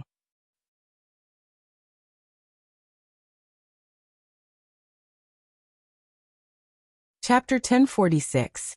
The words spoken by Death Witch, who was controlling Toolman number 1, were clearly provocative. However, Luonan didn't pay any attention to her. He was still like a backstage spirit with no sense of existence. He flipped through the contents of the notebook with Tugu. He looked at whatever Tugu looked at. He had a very good temper. Forget about Death Witch, even Blood Demon, and Wan Luhua didn't expect Luonan to be this calm. Luonan, who had an eccentric personality and was especially sensitive when it came to family matters, to be this sensitive. This wasn't just the case on the surface. The elevator room everyone was currently in was approximately 30 square meters. It was quite spacious on the cruise ship. However, if 5 extraordinaries or the convergence of extraordinaries' consciousnesses were included, the space would suddenly become narrow. Everyone was a highly sensitive person. Their bodies and souls formed their own domains. They were so close to each other, and their energies intertwined with each other on the mental plane. They needed to be especially careful in controlling their energies, and their minds were more or less stretched. Under these circumstances, Any fluctuations on the material and mental planes, especially clear hostility and malice, could lead to a tense and even uncontrollable situation. It wasn't just the people present. The extraordinaries in the other areas of the cruise ship, and even some of the weaker mental experts, all sensed the powerful tension that suddenly converged and balanced each other. For a time, the mental space projected by the tens of thousands of living beings on the jadeite light became a bit quiet. The chanting that reverberated within grew louder and louder. It had to be said that the two key figures in the elevator hall were doing exceptionally well in the current situation. One was Tu Gu. He held the fatal notebook in his hand. It could be said that he was standing in the eye of the storm. But from beginning to end, whether it was when he was communicating with Death Witch in the elevator car, or when he saw Luo Nan after the elevator doors opened, he never revealed any hostile intent. The energy and blood of his body were restrained and well organized. There was not the slightest bit of sharpness. To be able to do this in an environment filled with extraordinaries was not easy. Admittedly, there was a factor in his personality, but his ability to restrain himself was truly admirable. The other person who did this extremely well was Luo Nan. No one knew why he was able to be this calm. Ripples formed from the short mantra of 16 words still reverberated within his sea of consciousness and above the abyss. They were arranged like scriptures and filled with fine smoke. They were constantly announcing the existence of his will. However, it was merely an announcement. With the passage of time, the thunderous impact from the very beginning gradually faded away, probably around the time when Black Lion sent the notebook out of the country. On the mental plane, Luo Nan's power functioned just like his own mental senses. It flowed naturally, faintly discernible. Even if there were occasional fluctuations, they did not bring about any direct pressure or threat to the sensitive extraordinaries on the ship. At most, she would think that he was too noisy. But you should at least allow a transcendent to be a little willful, right? This was the right of the strong. This peculiar sense of existence, from the initial ostentatiousness, slowly settled down until people got used to it, achieving a kind of running-in result. Moreover, Luo Nan had been able to protect these results up until now. Be it when he saw Tu Gu or when he faced the Death Witch, he maintained a certain level of stability. He completely ignored the latter's provocation. No one knew what he was thinking, at least no one could detect it. As a result, the Death Witch couldn't find a chance to act up. That was quite impressive. Blood Demon subconsciously scratched his chin. A few hours ago he had evaluated Luo Nan, saying that the young man was quiet and didn't have any substantive ideas. He was pushed all the way to his doorstep. Now, could this be considered as a counterattack? Practically everyone in the elevator room had their own plans, but they restrained themselves. The atmosphere wasn't tense, but it was rather stiff. This elevator room was one of the fast passageways connecting Area C and D, so the flow of people was quite dense. In the eyes of the extraordinaries, such an odd atmosphere was rare and precious. However, by Xinyan, Tucker, and the others were more strained, and so on and so forth. At least 2 waves of guests had already passed through this place, and they had been scared back. Finally, Tu Gu flipped to the last page of the notebook. Just like in the elevator, he sighed softly. His fingers even flipped back a few pages, as if he wanted to read it one more time. Luo Nan didn't stop him, but in the end, Tu Gu still closed the notebook. He turned to the side, pulling away a bit from Luo Nan, and returned the notebook with both hands. Many thanks. Luo Nan actually didn't take the notebook in the first instance. Instead, he asked, "You're not going to read it? I can't understand it, and I can't tell it apart. Let's not read it." Luo Nan nodded. He extended his hands and took the notebook back, achieving a handover that made most people sigh in secret. A second later, Luo Nan flipped open the leather cover of the notebook. Sure enough, there were 16 words on the title page, as well as the tetrahedron and its inscribed circumscribed sphere structure. Compared to the 2 books Luo Nan had placed in Xia City and the 2 books burned by the Horned Demon, the handwriting on this page was a bit neater. There were no traces of a second erasure. He didn't flip to the back. He closed the notebook and raised his head to look at Tu Gu. "May I ask your opinion?" Luo Nan's tone and words were extremely polite. Tu Gu couldn't find a reason to refuse. He thought seriously for a moment, but his answer was very simple. Mr. Luo Yuandao, you must have had a hard time back then. Luo Nan didn't say anything after hearing this. He just bowed slightly toward Tu Gu. Tu Gu returned the bow and said, Then I'll take my leave first. From beginning to end, these two people communicated in an exceptionally polite and courteous atmosphere. It was as if there was a special tacit understanding between the two, but it made everyone else who saw it feel like they were in the clouds. After exchanging pleasantries, Tu Gu, who said that he was about to leave, turned his gaze to Tool Man number 1 and said, You're not leaving? No one knew whether the target of his conversation was with Tool Man number 1 or Death Witch. The Death Shaman could roughly tell that this supernatural who floated around and wandered about without a trace was never someone who was easy to deal with. So he ordered the Tool Man to move his lips again. Now who do you think has had a hard time? Is there anyone who would actually take it seriously? Aside from clear mockery, Death Witch also stabbed at the pit of the stomach.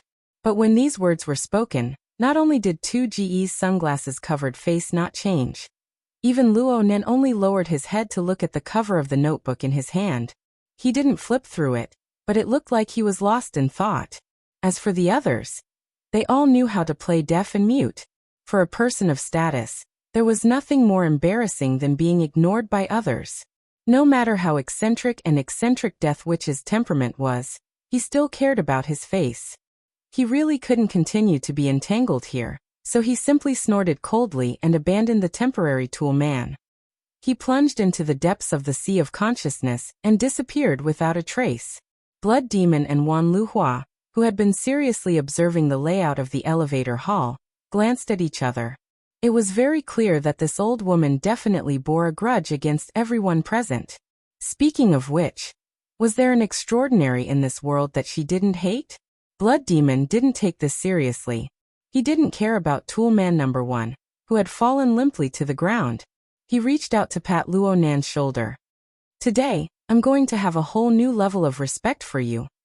The latter half of Blood Demon's words came to an abrupt halt. Blood Demon awkwardly watched as his palm directly embedded itself into Luo Nan's shoulder. This caused Luo Nan's water vapor body, which wasn't very translucent, to turn half illusory. It looked like it could dissipate into nothingness at any moment.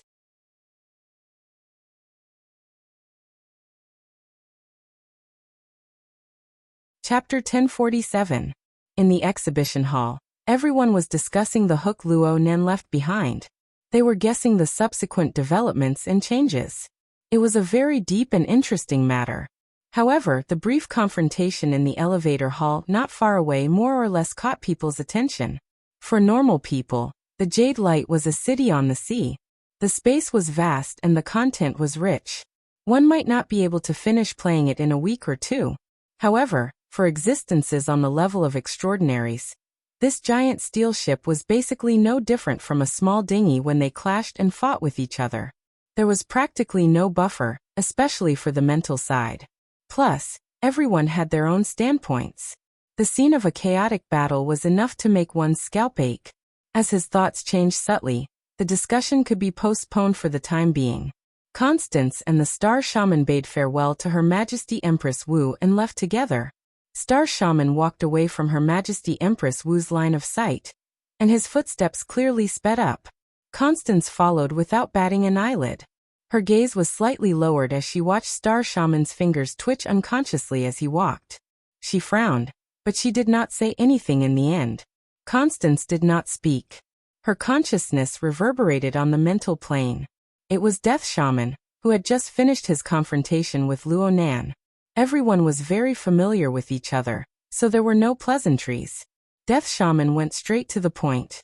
The notebook is indeed valuable. At the very least, there is perceptible, metaphysical information sealed within. That bastard Baiji.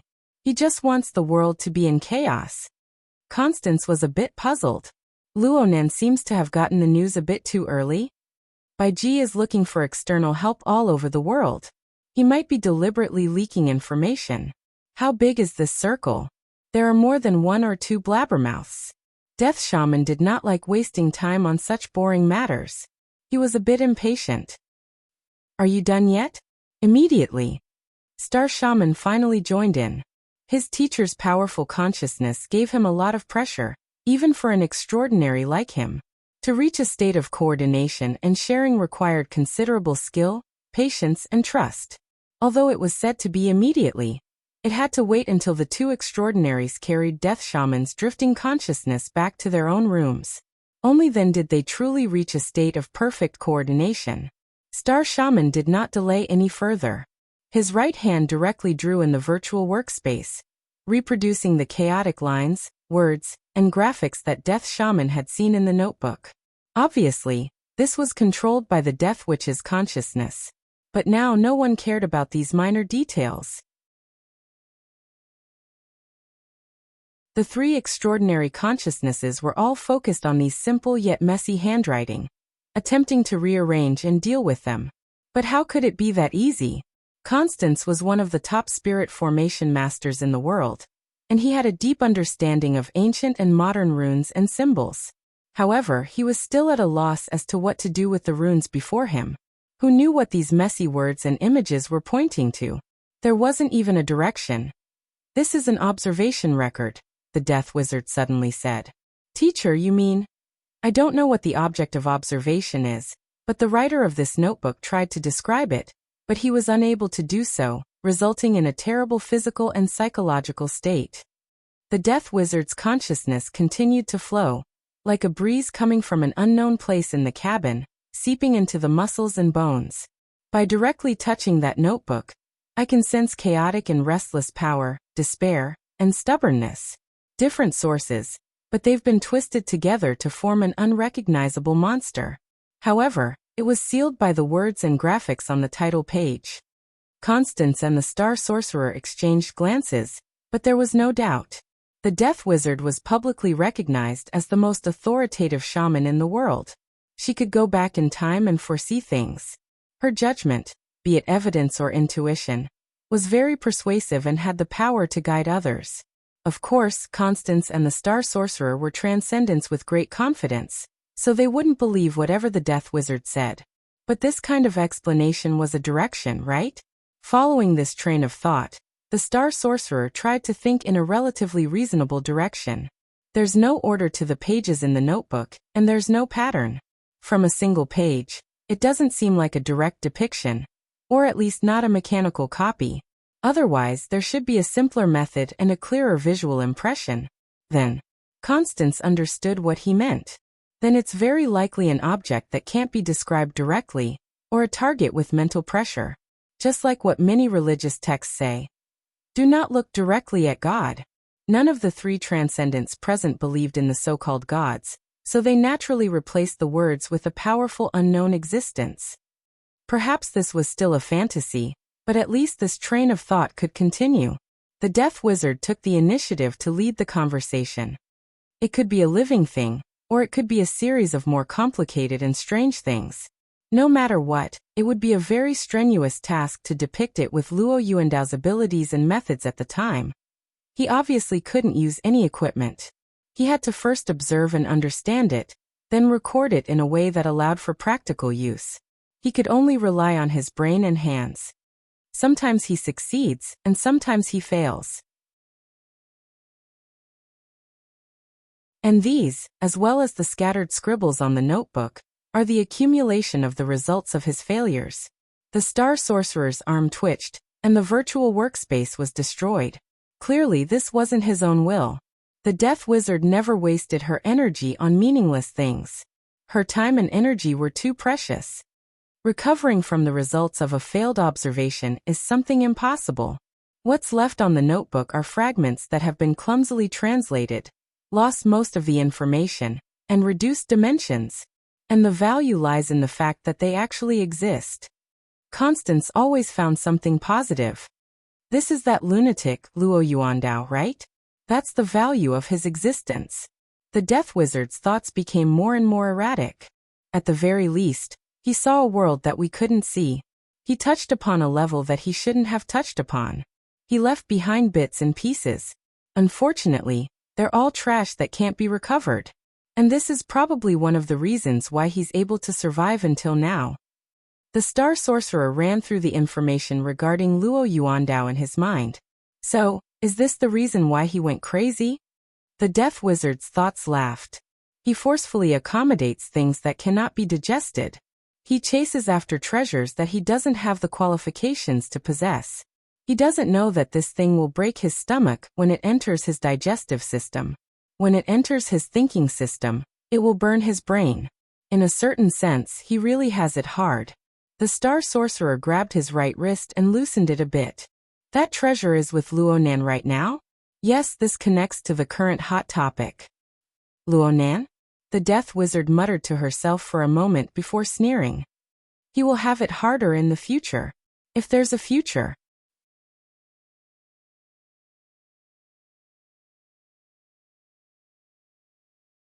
Chapter 1048. Anhai Mental Sanatorium was currently at its most leisurely time of the day. Ward rounds, dressing changes, diagnosis and treatment had all been carried out. The patients and elderly who had been recuperating here walked out of their rooms one after another. They took a walk outside and breathed in the fresh air. It would be even more perfect if the thick clouds in the sky could be wiped away at this time, allowing the occasional sunlight to pass through to be less stingy. Recently, Luo Yuandao's physical condition had been maintained quite well. As the weather warmed up, he had already resumed outdoor activities under the close care of the special nurse. Moreover, with Xiao Xinyu's company, his smile had become much more cheerful. Today was no exception. This kept Dr. Zhang Yuliang Octopus in a good mood. He had been paying attention to the situation through the monitor. He brewed a cup of coffee for himself, and offered a toast to the brain cells that had been sacrificed because of last night's all-nighter. How about I go out for a stroll too? Just as he was thinking, the hexa-ear in his ear vibrated slightly. It projected a message through his retina. The sender of the message was the Psychic Wave Network maintenance team of the Xia City branch. Ouyangchen signed and stamped it. It was a warning directed at the core members of the Xia City branch and the elite operations team. Currently, the abyssal region of the Psychic Wave Network corresponds to the level of the abyssal region. A continuous and irregular force has appeared. The fluctuating range is between 0.003 dg and 12.5 dg. The source of the force has yet to be discovered. To ensure the safety of the branch members and the city's ability users, the interference ports of the Psychic Wave Network will be temporarily shut down. The Fortress of the Ring of Blood, and will in the abyssal region. It is recommended that before the alarm is lifted, all activities that may touch upon the abyssal region, and even the depths of the spiritual sea are suspended. To all personnel who have received this notice, please immediately enter Level 1 standby mode, and activate your coordinates. If you feel any physical or mental discomfort, please immediately contact the branch laboratory. What did this mean? Octopus was also psychic, but he was a bit confused when he saw this notice. He didn't understand half of it. He quickly logged into the main page and forums of the Psychic Wave Network, but he saw that it was still calm and tranquil. There was only a maintenance and temporary shutdown notice that was lightly worded, and did not involve the abyssal region's movements. He rummaged through several work channels and chat groups of the Xia City branch. Probably because the core information was limited, there weren't many people in the know. No effective discussion was formed. Most of the people in the know were as confused as he was. A call came in while he was confused. It was Bamboo Pole. When the call connected, the person on the other side asked, "Are you all right?" Octopus knew that Bamboo Pole wasn't just asking about him, so he wasn't in a hurry to answer. Instead, he carefully observed the surveillance footage before saying, "Everything is normal. What's going on? I'm not sure yet. I'm at the Shangding building right now. The president is leading the investigation." The octopus asked again. The force exceeded 10 standard units. Is there an extraordinary attacking us? There's no conclusion at the moment, at least not yet, but we've basically ruled out the malfunction of the sensor equipment.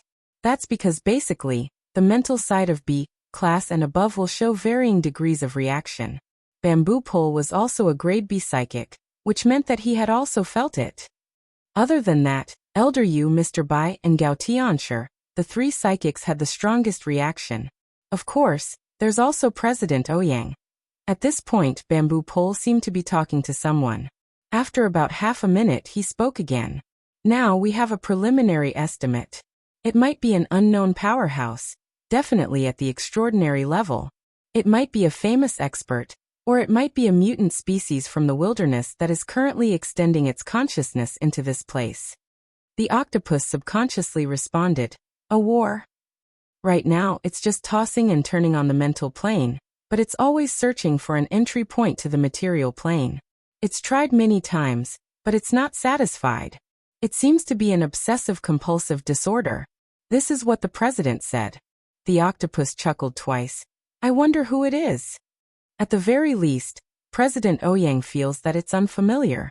There's no corresponding data in the database. From the looks of it, it's more likely that it's an unknown mutant species. It might even be classified as a Darksider species, like the human-faced arachnid. Don't jinx it. Bamboo Pole still had lingering fears from the chaos of Xia City back then. An extraordinary level Darksider species. I didn't say it. You said it. The two habitually bickered for a bit, but Bamboo Pole quickly returned to the main topic. In short, be careful in everything.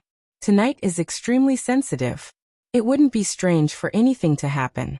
I don't need to emphasize this. In a moment, Mr. Bai will go over there. If there's anything, you guys can discuss it. Keep in touch and report in time. In addition, President Ouyang suggests that no matter who it is, reduce outdoor activities. He feels that the cloud layer above his head is quite awkward. F***ck me. The octopus jumped in fright. He raised his head to look at the monitor screen. Luo Yuandao and Xiao Xinyu were currently slowly moving about on a soft and flat grassland. Luo Yuandao, who was practically a bag of bones, made a rare large movement. He stretched his body. During this movement, his head, which was tilted upwards, became fixed. He still had his hands on his waist, but he no longer swung his neck. Instead, he stared blankly at the thick layer of clouds in the sky. It was approximately 10:30 in the morning right now. Although there were thick clouds in the sky that blocked most of the sun's rays, it was still cloudy and not overcast. The sun's rays dazzled the edges of the cloud layer with layers of gold. A normal person would not be able to stare directly at the sky for too long before they would tear up from the stimulation of the sunlight. Looking at the sky for too long was definitely not a good thing. Luo Yuandao was even worse than a normal person. There's something going on over at the old man's side. I'll go take a look. Octopus didn't have time to say anything more to Bamboo Pole. He rushed out the door in 2 or 3 steps and ran towards the grassland. Fortunately, he had made arrangements beforehand. He had Special Nurse Hong, who took care of Luo Yuandao, come to the area in front of his office whenever he accompanied the old man out for a stroll. They were so close that if anything happened, she would be there in a matter of minutes. When Octopus rushed to Luo Yuandao's side, the latter was still maintaining his posture of looking straight at the sky. All right, the old man's eyes were closed. It was probably because of this situation that Xiao Xinyu, who was already by Luo Yuandao's side, frowned but did not try to dissuade him. Or perhaps he did dissuade him, but it had no effect at all. However, what did that extremely focused and serious look mean? Unexpectedly, when Octopus jogged over, Luo Yuandao suddenly said, "Zhongheng, you've come at the right time. It's been a long time since I've had such a neat and tidy impression." Quack. Octopus was stunned. He subconsciously looked at Xiao Xinyu. The latter did not say anything and only shook his head slightly. On the other side, Luo Yuandao continued, "Qingwen's train of thought is clearer than ours. I've also benefited greatly from her adjustment this time." Later on, Luo Yuandao said some unclear words, involving some unfamiliar names, professional terms, and so on. In the end, he said, "I'll do my best to use Qingwen's method to repeat it once. You remember it too. Let's first study it and see if we can piece together an outline, to piece together the appearance of a deity."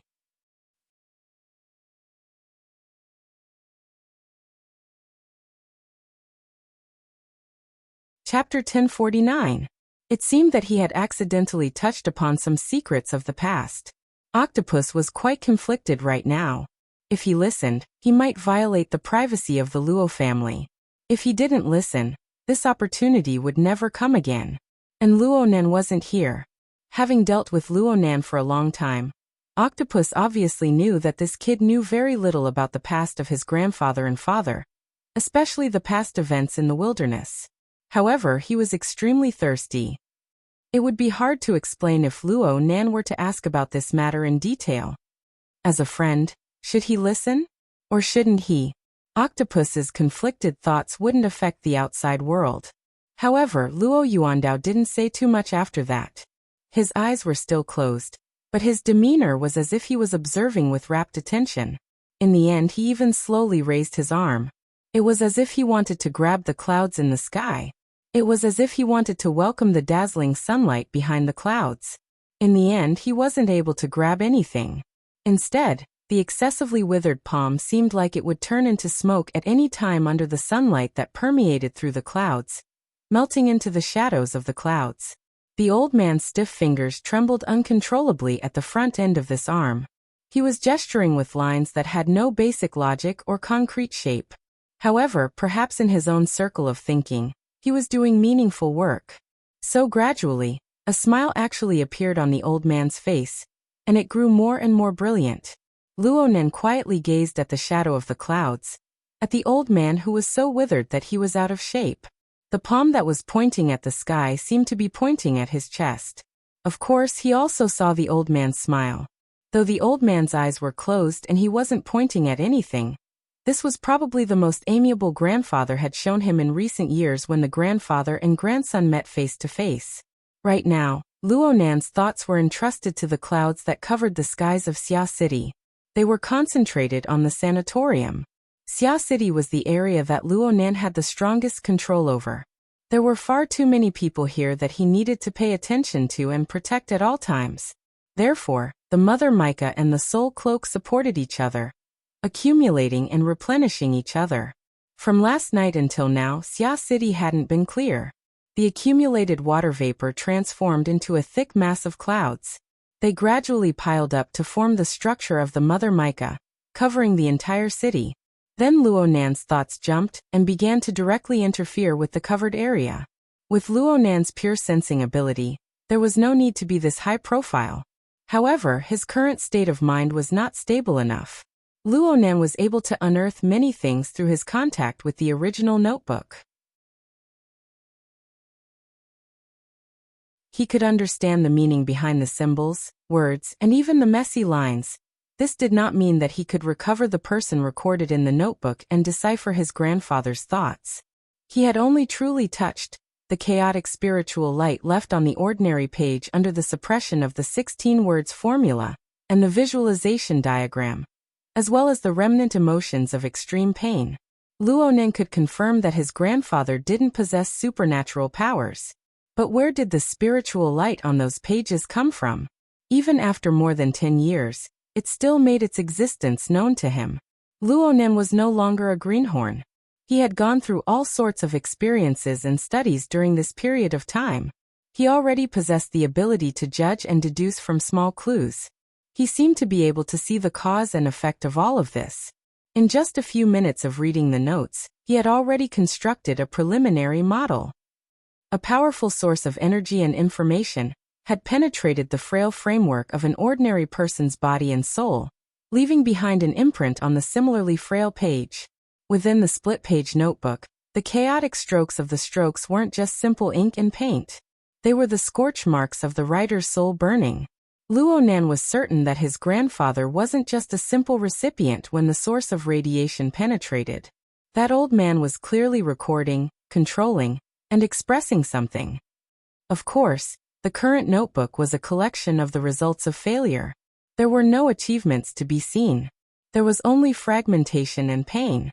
But in another sense, this was the result of the source of radiation penetrating the frame of the old man's body and soul. It had the smallest deformation, and the most retained results. What was the source of radiation? Where was it? How did it arrive or connect? Those fellows who could understand, or at least partially, were probably researching and considering this question. In the past, no one cared about formatting theory. When the archetype format was at its zenith, there probably weren't many people who cared about this sort of thing. These notebooks that recorded the failures and sealed errors were sealed in the depths of the laboratory, never to see the light of day. But now, the situation was completely different. Clearly, this was largely due to Luo Nan. Those fellows thought of every possible way to dig out the source of Luo Nan's power, especially the location of the new plane. Perhaps they had bound all of Luo Nan's achievements to date to the unknown resources at the core of the new plane. Needless to say, Luo Nan thought the same. The only difference was that those fellows were thinking of the new plane, while Luo Nan was thinking of the Sunwheel Hell. There was no way around it. This was his first reaction. Luo Nan had long since known what his grandfather and parents were concentrating on, observing and researching. It was the Mist Maze. It was the mysterious existence of the Sunwheel Hell in the depths of the Mist Maze that could not be effectively explained to this day. His mother's North Coast gear had opened the door to the cloud world. That place was the product of the collision between the Mist Maze and Earth's local spacetime. His father's tree hole was formed for the purpose of observing the Mist Maze, and ultimately pointed towards the Sunwheel Hell.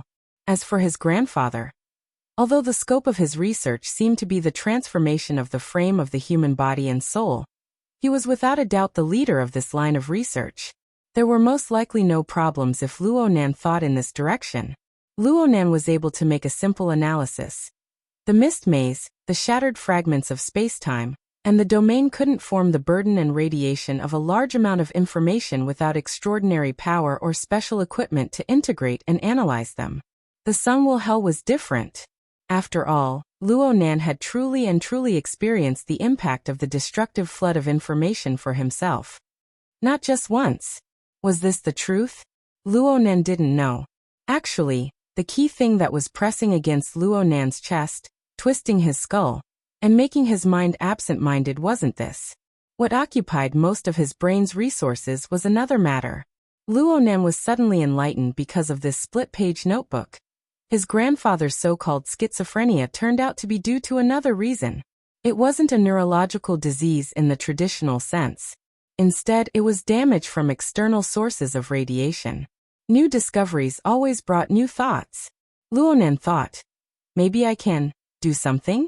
This thought germinated and couldn't be restrained. Therefore, Luo Nan hurriedly changed his thoughts and headed straight for Xia City. Luo Nan came with a certain amount of hope. His rich experiences and leaps and bounds of progress gave him a certain degree of confidence. After all, he was already publicly recognized as a psychic expert. He had established a profound structure of the mental domain that ordinary people couldn't even imagine. He could spread a global network, control the mind and communicate, and trace back to precognition. There was also the mica structure that he had just established. He specialized in dissection and analysis. But reality gave him a beating. Reality was that he couldn't see through it. It wasn't that the old man's current frame of body and soul had some sort of powerful concealment ability that could block Luo Nan's probing senses. The core problem was complexity, chaos, and fragility. The frame structure of the old man's body and soul had already reached the point of collapse with a single touch. Luo Nan's consciousness poured here, stirring the winds and clouds, drawing the starry sky, causing wave after wave of ripples in the sea of consciousness and the polar domain of the abyssal region. But here on the lawn of this sanatorium, faced with this fragile soul that would shatter with a single poke, Luo Nan could only step back and not move forward. He was helpless. So Luo Nan knew that even if he amassed the apex power of Earth and used the living starry sky structure that he was most proficient in, or the mica structure that he had just obtained, it would still be difficult to make a move. Making a move required the awareness of a destructive dismantling. That was a consequence that Luo Nan simply couldn't bear. Unfortunately, because of his meaningless actions just now, he was able to pry a step further into the ominous shadow that drew closer behind the old man. The aura of death. Luo Nan was no longer a child who had never seen the world. His rich experiences during this period of time could instantly kill 99% of the normal humans in this world. It wasn't that he had never seen a life state worse than Luo Yuandao's. Some of them were even created by him. But how could that be the same? Luonan was able to clearly distinguish in his mind that this was a kind of selfish way of thinking. His rationality had always been in play, allowing him to suppress the sudden eruption of irritability, depression, gloom, and all sorts of other negative emotions from the great ups and downs in his heart. But that was all there was to it. Luonan gazed at the withered and shriveled old man on the lawn. He gazed at the frail structure of body and soul that could no longer be further explored or stripped away. All sorts of thoughts and ideas rose and fell in his mind, but it was hard for him to grasp any valuable fragments for a time. The only thing that could be said to be comforting right now was the old man's observation with his eyes closed. Luonan knew that the old man wasn't looking at the layer of clouds. He didn't discover any structure within the layer of clouds. The layer of clouds was at most an inducement. Even the existence and tendency of Luonan's consciousness was a part of the inducement. The main activity of the old man's consciousness at this stage was still limited within his self-logical circle. The external world was merely the background that rotated on the stage of his consciousness. He was still within his own demarcated circle. It was just that this time, the old man was no longer an omnipotent God who could do everything. Instead, he had returned to the most profound life of the past. He continued to struggle. His trembling and deformed fingertips drew. These were the strokes that he poured his heart's blood into. He used this to communicate with his children, his students, and his colleagues. There were no obstructions. So even though the sun gradually faded from the sky and the dense clouds prevented rain, the smile on his face still grew brighter and brighter. Luonan gazed at this scene in a daze. His mind was in a trance. You're tuning in to the Limei's Wuxia Whispers YouTube channel. We're so grateful for your support, and don't forget to subscribe to join us on this incredible journey through captivating stories.